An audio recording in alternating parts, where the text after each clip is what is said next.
ಈಗ ನಾನು ಅನ್ಕೊಂಡಿರೋ ಪ್ರಕಾರ ಕುಮಟಾದಲ್ಲಿ ನೀವು ಓದಿರೋದು. ಕುಮಟಾದಿಂದ ಒಂದು 7 ಕಿಲೋಮೀಟರ್ ದೂರದಲ್ಲಿರುವಂತ ಹಳ್ಳಿ. ನಾವು ಪಶ್ಚಿಮ ಘಟ್ಟ ಮತ್ತು ಕರಾವಳಿ ನಡುವೆ, ಪಶ್ಚಿಮ ಘಟ್ಟನೂ ಸಿಗತ್ತೆ, ಮುಂದೆ ಕರಾವಳಿನೂ ಇದೆ, ಮಿಡ್ಲಲ್ಲಿ ನಾವಿದ್ದೀವಿ.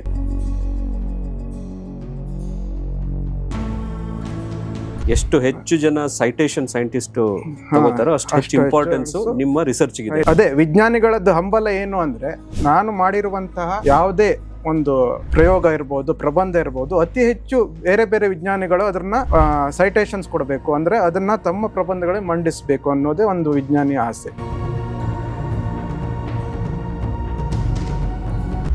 ಮಗ ಮಗಳು ಕಲ್ತ್ ಕೂಡಲೇ ಡಾಕ್ಟರ್ ಆಗಬೇಕು, ಇಂಜಿನಿಯರ್ ಆಗಬೇಕು ಅನ್ನೋದು ಫಸ್ಟ್ ಆಫ್ ಆಲ್ ಪೇರೆಂಟ್ಸ್ ಅಲ್ಲಿ ಆ ಪ್ರೆಷರ್ ಇರುತ್ತೆ. ಸೊ ಅದನ್ನ ಡಿಫೈಯಿಂಗ್ ದ ಗ್ರಾವಿಟಿ ಅನ್ನೋ ತರ. ಸೊ ಅದನ್ನ ಹೆಂಗೆ ನೀವು ಪ್ರೆಷರ್ ಅನ್ನ ಹ್ಯಾಂಡಲ್ ಮಾಡಿದ್ರಿ? ನಿಜವಾಗಿ ಹೇಳ್ಬೇಕಂದ್ರೆ ನನಗೆ ಆ ತರ ಪ್ರೆಷರ್ ಇರ್ಲಿಲ್ಲ. ನನ್ನ ತಂದೆ ತಾಯಿ ಆ ತರ ಏನು ನನ್ಗೆ ನೀನ್ ಇದೇ ಆಗ್ಬೇಕು ಅಂತ ಹೇಳಿಲ್ಲ. ನಾನು ನನ್ನ ಪದವಿ ಆದ್ಮೇಲೆ ನನ್ಗೆ ರಸಾಯನ ಶಾಸ್ತ್ರದಲ್ಲಿ ನನಗೆ ಒಲವಿದೆ, ನಾನು ಔದ್ಯೋಗಿಕ ರಸಾಯನ ಶಾಸ್ತ್ರನ ಆಯ್ಕೆ ಮಾಡ್ಕೋತೀನಿ ಅಂದ್ರೆ ನನ್ನ ತಂದೆಯವರು ಆಯ್ತಪ್ಪ ನಿನ್ಗೆ ಯಾವ್ದು ಇಷ್ಟ ಅದೇ ಮಾಡಿ ಅಂತ ಹೇಳಿದ್ರು. ರಸಾಯನ ಶಾಸ್ತ್ರ ಅಂದ್ರೆ ಇಂಡಸ್ಟ್ರಿಯಲ್ ಕೆಮಿಸ್ಟ್ರಿ. ಔದ್ಯೋಗಿಕ ರಸಾಯನ ಶಾಸ್ತ್ರದಲ್ಲಿ ಒಂದು ಏನು ನಿಮ್ಗೆ ಒಳ್ಳೇದೊಂದು ಇದೆ ಅಂದ್ರೆ, ನೀವು ಪಾಲಿಮರ್ ಬಗ್ಗೆ ಹೋದ್ರೆ ಅಲ್ಲೂನು ಹೋಗ್ಬೋದು, ಸಿಮೆಂಟ್ ಇಂಡಸ್ಟ್ರಿಗೆ ಇದ್ರೆ ಅಲ್ಲೂನು ಹೋಗ್ಬೋದು.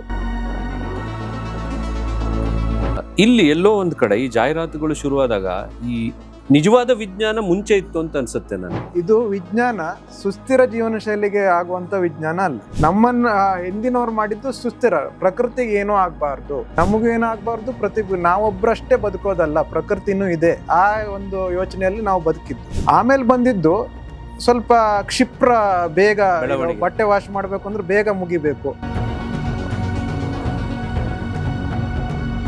ಸೊ ಈಗ ಜನರಿಗೆ ಅದು ಮನವರಿಕೆ ಆಗ್ತಾ ಇದೆ.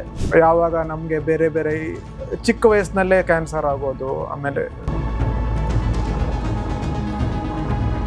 ಈ ಬ್ಲೀಚಿಂಗ್ ಏಜೆಂಟ್ಸ್ ಅನ್ನ ಹೇಳೋದೇನಂದ್ರೆ ಇದನ್ನ ಕ್ಲೀನ್ ಮಾಡೋದಕ್ಕೆ ಯೂಸ್ ಮಾಡ್ತಾರೆ, ಬಟ್ಟೆ ಚೆನ್ನಾಗಿ ಕ್ಲೀನ್ ಆಗುತ್ತೆ ಅಂತ. ಸೊ ಇದ್ರಲ್ಲಿ ನೀವು ಬ್ಲೀಚಿಂಗ್ ಏಜೆಂಟ್ ಇಲ್ಲ ಅಂತ ಹೇಳ್ತೀರಾ, ಅವಾಗ ಬಟ್ಟೆ ಸ್ವಚ್ಛ ಆಗುತ್ತಾ? ಇವಾಗ ಅಂಟ್ವಾಳಕಾಯಿ ಮತ್ತೆ ಶಿಗಾಕಾಯಲ್ಲಿ ವೈಜ್ಞಾನಿಕವಾಗಿ ಹೇಳೋದ್ರಿಂದ ಸೆಪೋನಿನ್ ಅಂತ ಒಂದು ಕಂಟೆಂಟ್ ಇರುತ್ತೆ.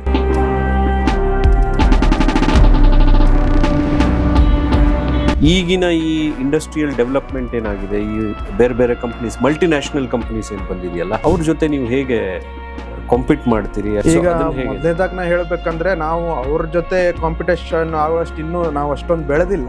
ಆದ್ರೆ ನಮ್ಮ ಗ್ರಾಹಕರು ಏನಿದ್ದಾರೆ, ದೇ ಆರ್ ಆ ತರ ಗ್ರಾಹಕರನ್ನೇ ನಾವು ನೋಡ್ತಾ ಇದೀವಿ. ಈಗ ಅದರ ಪ್ರಾಮುಖ್ಯತೆ ತಿಳಿದಿರುವಂತ ಕಸ್ಟಮರು, ಆ ಒಂದು 1% ಟಾರ್ಗೆಟ್ ಅನ್ನ ನಾವು ರೀಚ್ ಮಾಡಿದ್ರು ನಾವು ಒಂದು ಸ್ಥಾನಕ್ಕೆ ಹೋಗ್ಬೋದು. ಯಾಕೆಂದ್ರೆ ನೀವು ಹೇಳ್ದಂಗೆ ಈಗ ದೊಡ್ಡ ದೊಡ್ಡ ಕಂಪ್ನಿ ಜೊತೆ ನಾವು ಪ್ರೈಸ್ ಇರ್ಬೋದು, ಬ್ರ್ಯಾಂಡಿಂಗ್ ಅಲ್ಲಿ ಇರ್ಬೋದು, ನಾವು ಇನ್ನೂ ಬೆಳೀತಾ ಇರುವಂತ ಕಂಪ್ನಿ. ಯಾವಾಗ ಈ ತರ ರೆಸ್ಪಾನ್ಸಿಬಲ್ ಬೈಯರ್ಸ್, ಈ ತರ ಗ್ರಾಹಕರ ಎಚ್ಚರ ಆಗ್ತಾವೋ, ನಮ್ಮಂತ ಚಿಕ್ಕ ಚಿಕ್ಕ ಕಂಪ್ನಿಗಳು ಉತ್ತಮ ಅವಕಾಶ ಇದೆ. ಅಂದ್ರೆ ನೀವು ಹೇಳ್ತಾ ಇರೋದು ಈಗ ನಿಮ್ಮ ಪ್ರಾಡಕ್ಟ್ಸ್ ಅಲ್ಲಿ ಶೆಲ್ಫ್ ಲೈಫ್ ಪ್ರಿಸರ್ವೇಟಿವ್ಸ್ ಏನು ಯೂಸ್ ಮಾಡಿ ಅದು ನೈಸರ್ಗಿಕವಾಗಿ ಇರುತ್ತೆ? ನೈಸರ್ಗಿಕನೂ ಇದೆ, ಆಮೇಲೆ ರಾಸಾಯನಿಕ ಏನಿರುತ್ತೆ, ಉಪ್ಪುನೂ ಇರ್ಬೋದು, ಇದು ರಾಸಾಯನಿಕ. ಆದ್ರೆ ಕೆಲವೊಂದು ಈಗ ಎಲ್ಲದೂ ರಾಸಾಯನಿಕ, ಈಗ ಉಪ್ಪು ರಾಸಾಯನಿಕ, ಬಟ್ ಅದು ಇಟ್ಸ್ ಸೇಫ್, ನಾವು ಉಪ್ಪನ್ನ ಡೈಲಿ ಕನ್ಸ್ಯೂಮ್. ಆ ತರ ಇವತ್ತಿನ ಯುವಕರಿಗೆ ನೀವೇನ್ ಹೇಳೋದಕ್ಕೆ ಇಷ್ಟಪಡ್ತೀವಿ? ಯುವಕರು ಸ್ವಲ್ಪ ಬೇರೆ ರೀತಿ ಯೋಚನೆ ಮಾಡ್ಲಿಕ್ಕೆ ಶುರು ಮಾಡ್ಬೋದು.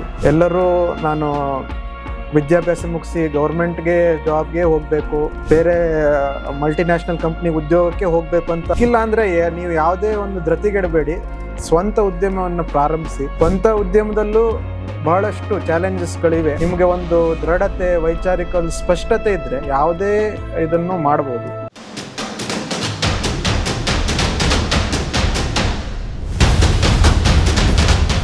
ನಮಸ್ಕಾರ ವೀಕ್ಷಕರೇ,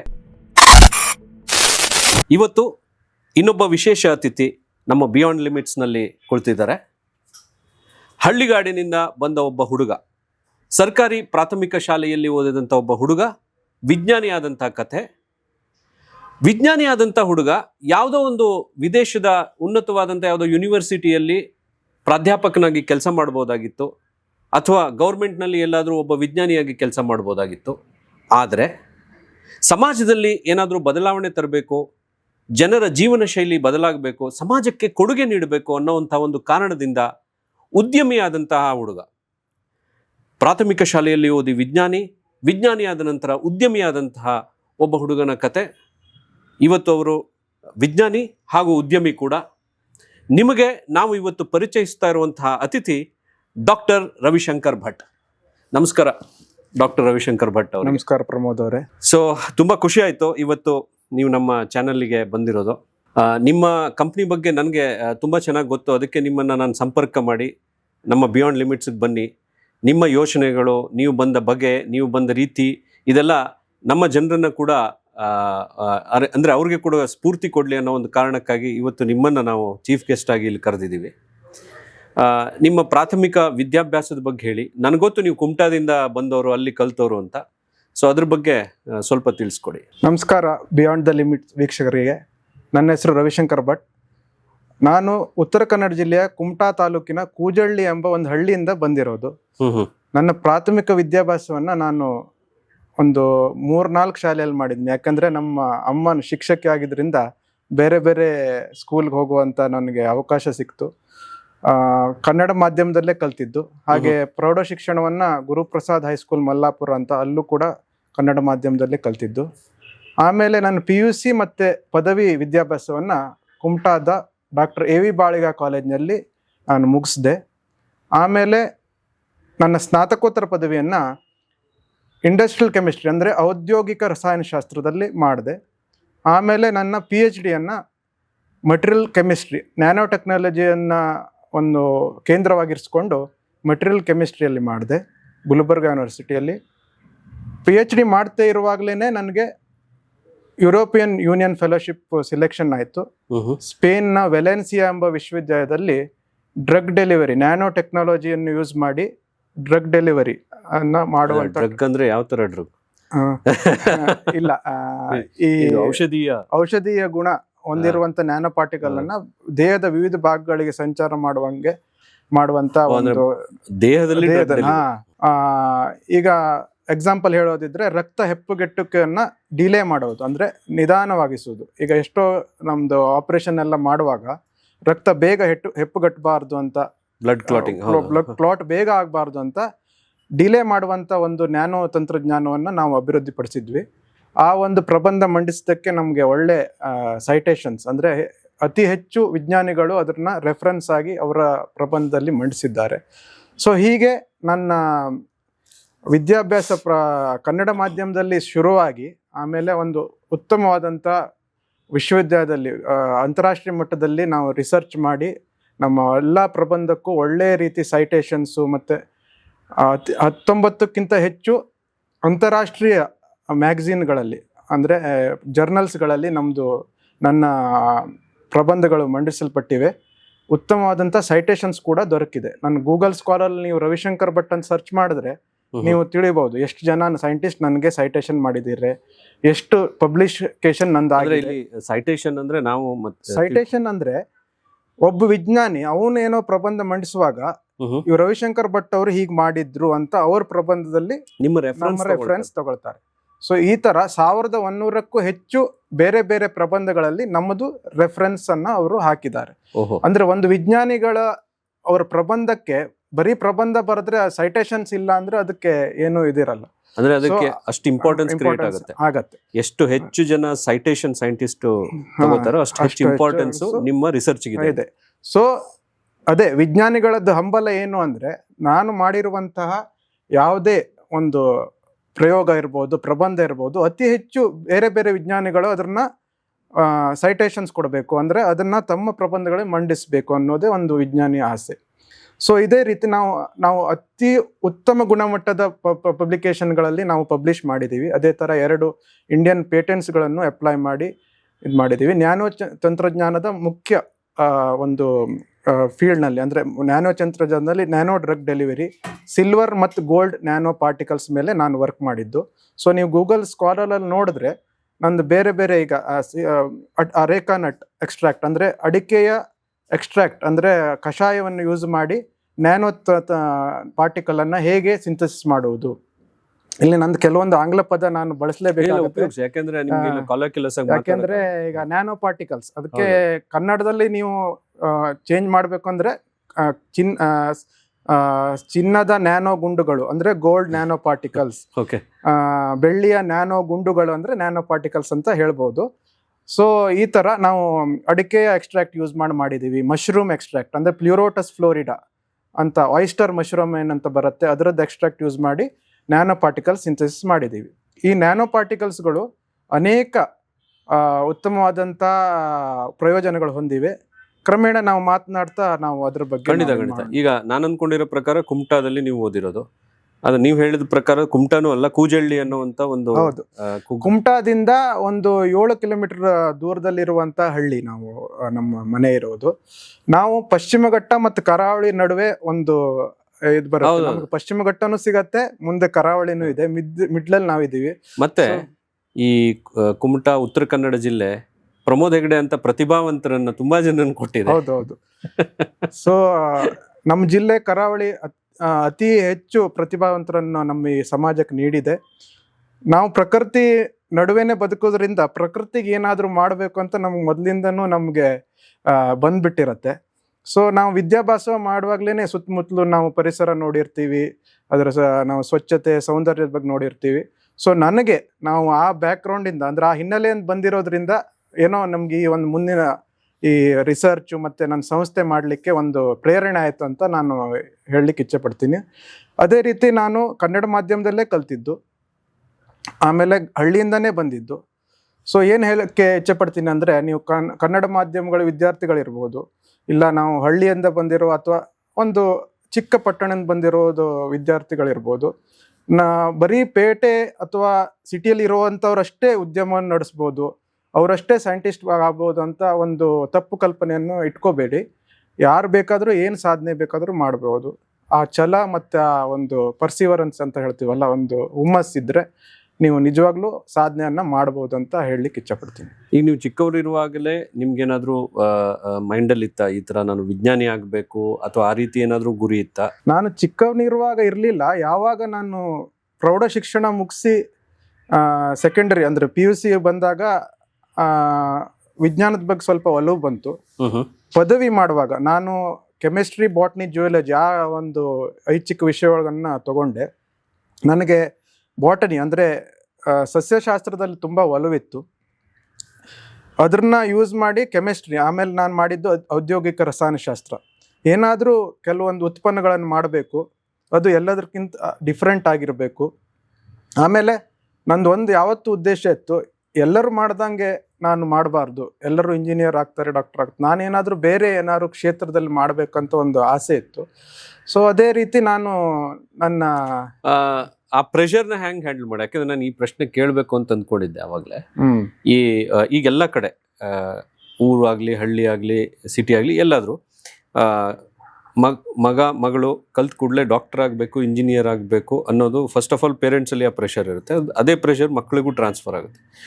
ಸೊ ಅದನ್ನ ಡಿಫೈಯಿಂಗ್ ದ ಗ್ರಾವಿಟಿ ಅನ್ನೋ ಥರ. ಸೊ ಅದನ್ನ ಹೆಂಗೆ ನೀವು ಪ್ರೆಷರನ್ನು ಹ್ಯಾಂಡಲ್ ಮಾಡಿದ್ರಿ, ಹೆಂಗೆ ಇದು ಮಾಡಿದ್ರಿ? ನಿಜವಾಗಿ ಹೇಳ್ಬೇಕಂದ್ರೆ ನನಗೆ ಆ ಥರ ಪ್ರೆಷರ್ ಇರಲಿಲ್ಲ. ನನ್ನ ಸೌಭಾಗ್ಯ, ನನ್ನ ಪೇರೆಂಟ್ಸ್ ಅಂದರೆ ನನ್ನ ತಂದೆ ತಾಯಿ ಆ ಥರ ಏನು ನನಗೆ ನೀನು ಇದೇ ಆಗಬೇಕು ಅಂತ ಹೇಳಿಲ್ಲ.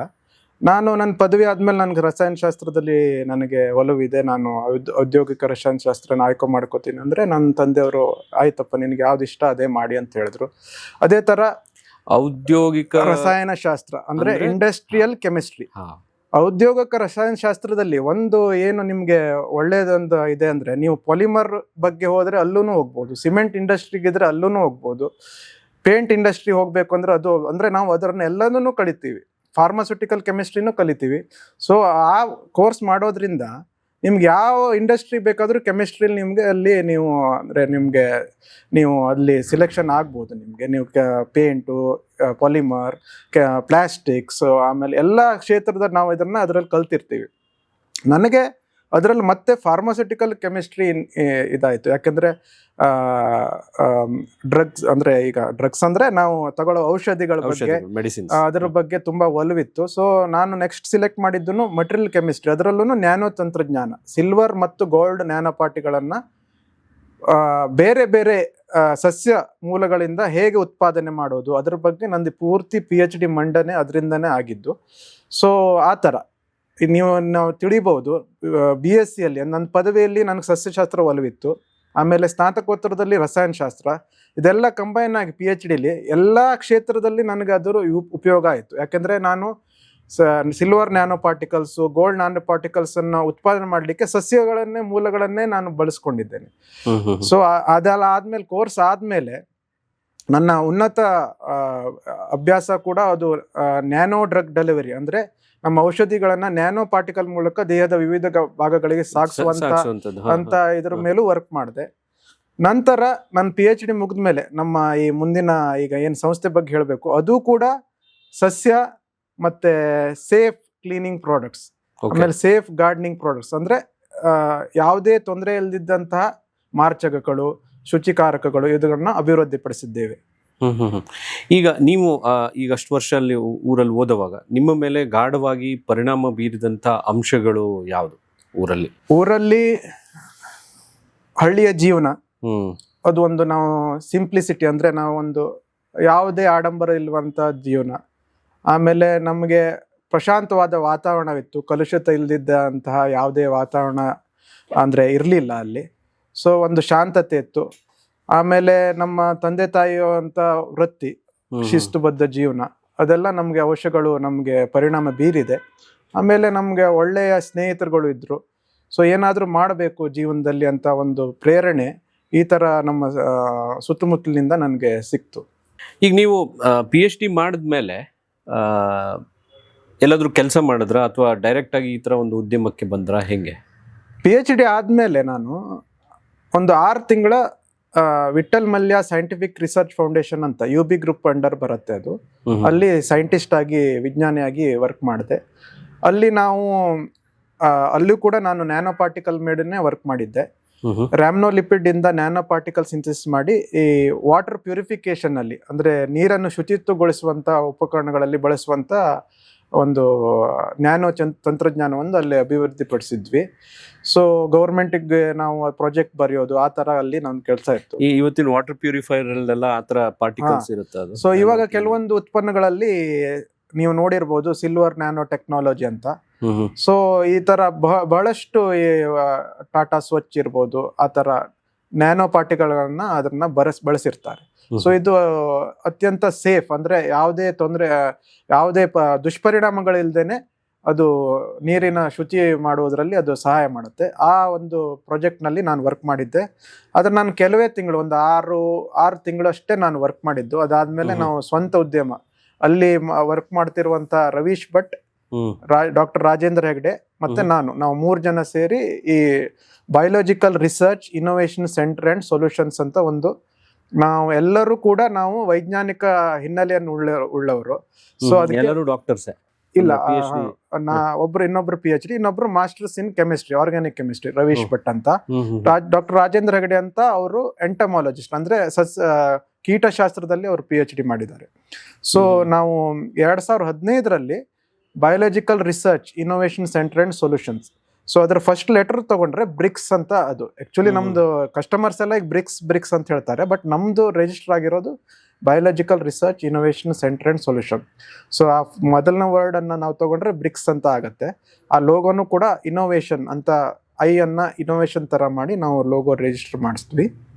ಸೊ ಇದರ ಉದ್ದೇಶ ಏನು, ನಮ್ಮ ಉದ್ದೇಶ ಏನಿತ್ತು ಅಂದ್ರೆ ಗ್ರಾಹಕರಿಗೆ ಸೇಫ್ ಪ್ರಾಡಕ್ಟ್ಸ್ ಅನ್ನ ಕೊಡಬೇಕು. ವೈಜ್ಞಾನಿಕ ತಳಹದಿಯ ಮೇಲೆ ಯಾವುದೇ ದುಷ್ಪರಿಣಾಮ ಉಂಟು ಮಾಡುವಂತಹ ಪ್ರಾಡಕ್ಟ್ಗಳನ್ನು ನಾವು ಡೆವಲಪ್ ಮಾಡಬಹುದು. ಯಾಕೆಂದ್ರೆ ನಾವು ಅಭಿವೃದ್ಧಿಪಡಿಸಿದ್ದು ಫಸ್ಟು ನ್ಯಾಚುರಲ್ ಗಾರ್ಡನಿಂಗ್ ಪ್ರಾಡಕ್ಟ್ಸ್, ಅಂದ್ರೆ ಮನೆ ಈಗ ಟೆರೆಸ್ನಲ್ಲಿ ಇರ್ಬೋದು, ತಾರಸಿ ತೋಟ ಮಾಡುವವರು ಇರ್ಬೋದು, ಕಿಚನ್ ಗಾರ್ಡನ್ ಅಂದ್ರೆ ಕಿಚನ್ ಹಿಂದ್ಗಡೆ ಅಡಿಗೆ ತೋಟ ಮಾಡುವುದು ಇರ್ಬೋದು, ಅವ್ರಿಗೆ ಒಂದು ಈಗ ಫಾರ್ಮರ್ಸ್ ಲೆವೆಲ್ ಅಲ್ಲಿ ಮಾಡುವಂತ ಕೀಟಗಳಿಗೆ ಸ್ಪ್ರೇ ಮಾಡೋದೆಲ್ಲ ಅವ್ರಿಗೆ ಯೂಸ್ ಮಾಡಕ್ ಆಗಲ್ಲ.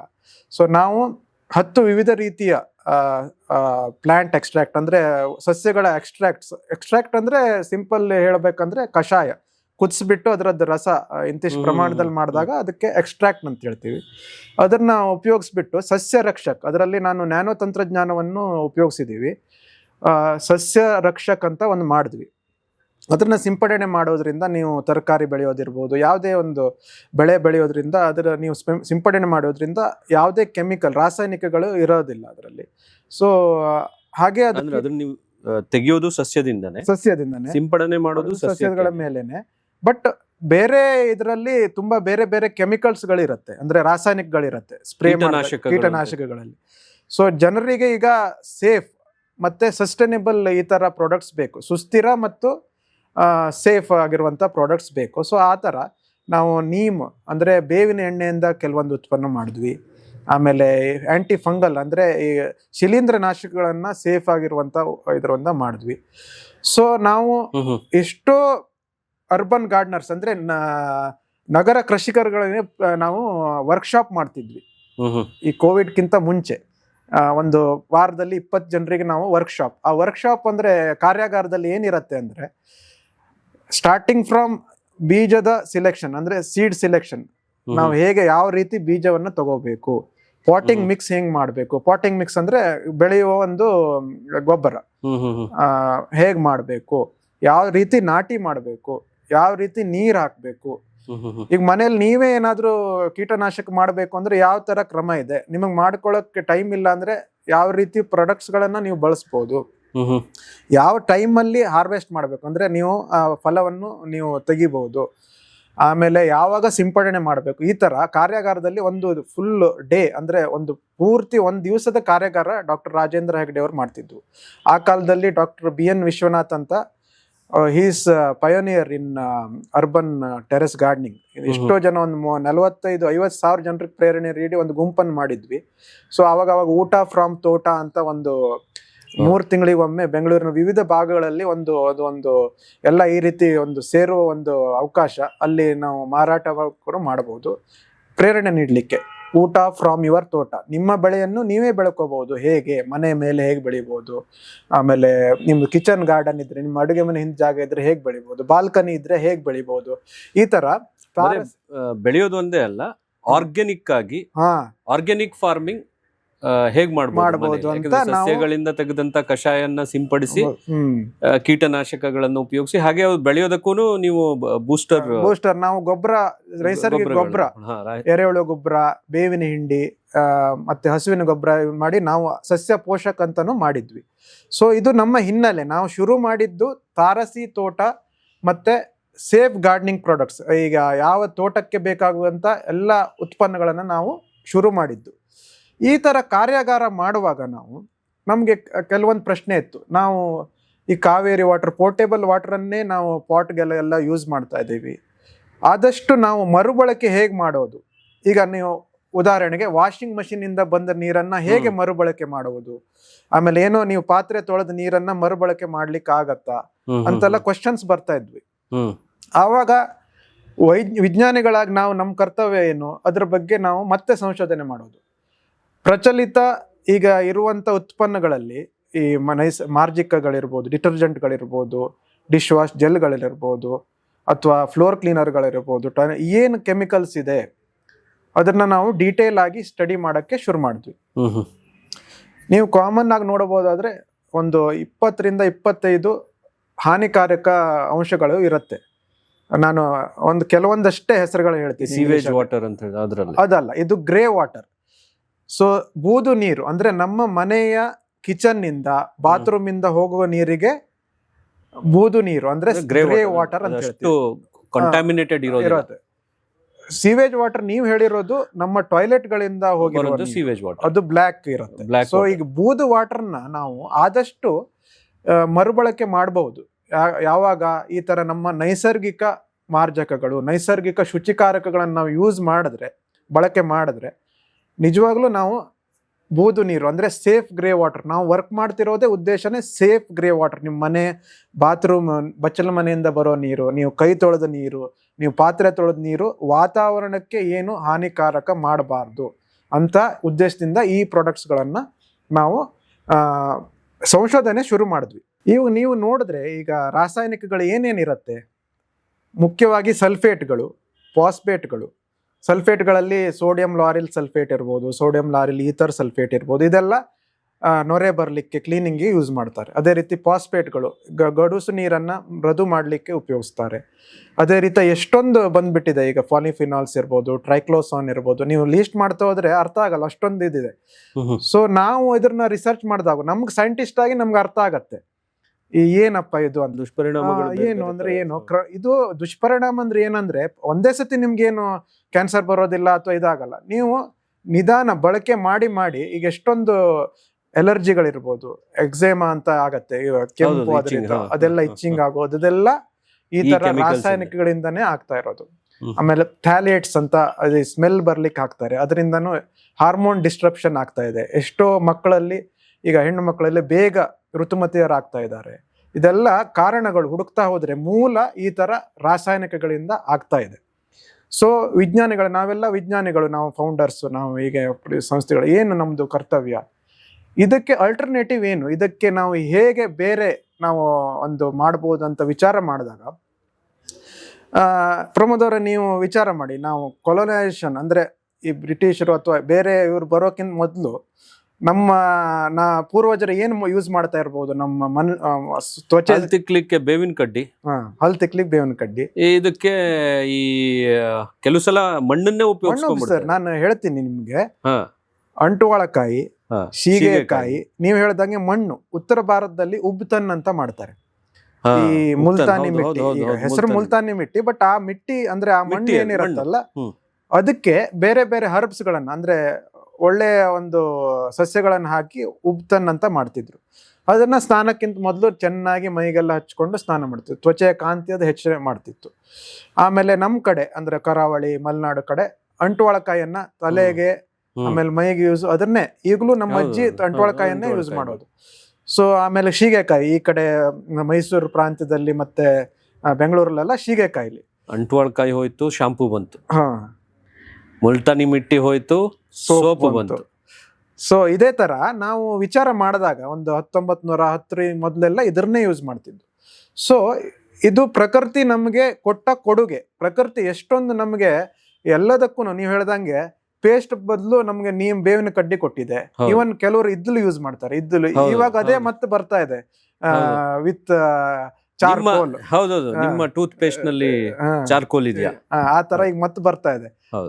ಉಪ್ಪಿದ್ಯಾ ಅಂತ ಮೊದ್ಲು ಮೊದ್ಲು ಉಪ್ಪು ಇದ್ಲು ಎಲ್ಲ ಮಿಕ್ಸ್ ಮಾಡಿ ಮಾಡ್ತಾ ಇದ್ರು. ಹೌದು, ನಮ್ಮ ಅಜ್ಜಂಗೆ 90, ನಿಮ್ಮ ಅಜ್ಜಂಗೆ ನಮ್ಮ ಅಜ್ಜಂಗೆ ಎಲ್ಲ 95 ವರ್ಷ ಆದ್ರೂ ಹಲ್ಲು ಉದಿರ್ಲಿಲ್ಲ. ಹೌದು, ಯಾಕಂದ್ರೆ ದಿವಸ ರಾತ್ರಿ ಮಲಗುವಾಗ ಉಪ್ಪು ಅದು ಹಾಕಿ ಮಾಡ್ತಿದ್ರು. ಸೊ ನಮ್ಮ ಪೂರ್ವಜರು ಏನೇ ಮಾಡಿದ್ರು ಅದು ವೈಜ್ಞಾನಿಕವಾಗಿ ಅದು ಸರಿಯಾಗೇ ಇತ್ತು.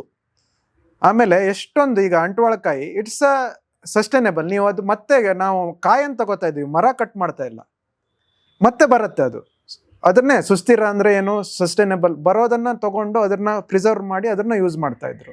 ಶಿಕಾಕಾಯಿನೂ ಅಷ್ಟೇ, ವಿ ಆರ್ ಯೂಸಿಂಗ್ ಪಾಡ್. ಆ ಶಿಕಾಕಾಯಿ ಏನಿರತ್ತಲ್ಲ ಅದನ್ನ ಮಾತ್ರ ಯೂಸ್ ಮಾಡ್ಬೋದು. ಸೊ ಇದೆಲ್ಲ ನಿಸರ್ಗ ನಮಗೆ ಕೊಟ್ಟಂತ ಗಿಫ್ಟ್. ಅಂದ್ರೆ ನಮ್ದು ಎಲ್ಲ ಪ್ರಾಡಕ್ಟ್ ಲೇಬಲ್ ಅಲ್ಲಿ ಇದೆ, ನೇಚರ್ಸ್ ಗಿಫ್ಟ್ ಟು ಕ್ಲೀನ್. ನಿಸರ್ಗ ನಮಗೆ ಒಂದು ಉಡುಗೊರೆ ಯಾಕೆ ಕೊಟ್ಟಿದೆ, ನೀವು ಉಪಯೋಗಿಸಿ ಅಂತ. ಆದ್ರೆ 1920 ಇರ್ಬೋದು, ನೀವು ಸ್ಟಡಿ ಮಾಡಿದ್ರೆ ಶುರುವಾಯ್ತು ಈ ಡಿಟರ್ಜೆಂಟ್ ಅಂದ್ರೆ ಪೌಡರ್ ಫಾರ್ಮಲ್ಲಿ ಬರುತ್ತೆ, ಅದರಲ್ಲಿ ಪೂರ್ತಿ ಕೆಮಿಕಲ್ಲೇ ಇರೋದು. ಈ ಜಾಹೀರಾತುಗಳ ಇದರಿಂದ ಪ್ರಭಾವದಿಂದ ನಮ್ದು ಮನಸ್ಸಿನ ವಿಚಾರ ಮಾಡೋ ದಾರೆ ಚೇಂಜ್ ಆಯ್ತು. ಸೊ ಇದು ಯೂಸ್ ಮಾಡಿದ್ರಷ್ಟೇ ಬಟ್ಟೆ ಕ್ಲೀನ್ ಮಾಡ್ಬೋದು. ಇಲ್ಲಿ ಎಲ್ಲೋ ಒಂದ್ ಕಡೆ ಈ ಜಾಹೀರಾತುಗಳು ಶುರುವಾದಾಗ ಈ ನಿಜವಾದ ವಿಜ್ಞಾನ ಮುಂಚೆ ಇತ್ತು ಅಂತ ಅನ್ಸುತ್ತೆ ನನಗೆ. ಈ ಜಾಹೀರಾತುಗಳು ಅಥವಾ ಈ ಕೊಲೊನೈಸೇಷನ್ ನೀವೇನ್ ಹೇಳಿದ್ರಲ್ಲ, ಅದು ಬರೋಕ್ಕಿಂತ ಮುಂಚೆ ನಮ್ಮ ಭಾರತೀಯ ಜೀವನದಲ್ಲಿ ಸನಾತನ ಧರ್ಮದಲ್ಲಿ ನಿಜವಾದ ವಿಜ್ಞಾನ ಇತ್ತು ಬದುಕೋ ರೀತಿಯಲ್ಲಿ. ನಿಜ. ಆದ್ರೆ ಇದು ವಿಜ್ಞಾನ ಅಂತ ನಾವು ಬಿಂಬಿಸಿದ್ವಿ ಜನಕ್ಕೆ. ಈ ಕೆಮಿಕಲ್ಸು, ಪ್ರಾಡಕ್ಟ್ಸು, ಇದು ನಾವು ಮುಂದುವರಿದ ಜನಾಂಗ, ನಾವು ನಾಗರಿಕತೆ ಹೋಗ್ತಾ ಇದೀವಿ ಅಂತ ನನಗೆಲ್ಲೋ ನಿಮ್ಮ ಮಾತುಗಳನ್ನ ಕೇಳಿದಾಗ ನೀವ್ ಹೇಳಿದ್ ಸರಿ. ಆದ್ರೆ ಇದೂನು ವಿಜ್ಞಾನನೇ. ಇದು ವಿಜ್ಞಾನ ಸುಸ್ಥಿರ ಜೀವನ ಶೈಲಿಗೆ ಆಗುವಂತ ವಿಜ್ಞಾನ ಅಲ್ಲ, ಸಸ್ಟೈನಬಿಲಿಟಿ ಇಲ್ಲ. ನಮ್ಮನ್ನ ಹಿಂದಿನವ್ರು ಮಾಡಿದ್ದು ಸುಸ್ಥಿರ, ಪ್ರಕೃತಿಗೆ ಏನೂ ಆಗ್ಬಾರ್ದು, ನಮಗೂ ಏನೂ ಆಗ್ಬಾರ್ದು, ನಾವೊಬ್ರಷ್ಟೇ ಬದುಕೋದಲ್ಲ, ಪ್ರಕೃತಿನೂ ಇದೆ. ಆ ಒಂದು ಯೋಚನೆಯಲ್ಲಿ ನಾವು ಬದುಕಿದ್ದು ಪೂರ್ವಜರು.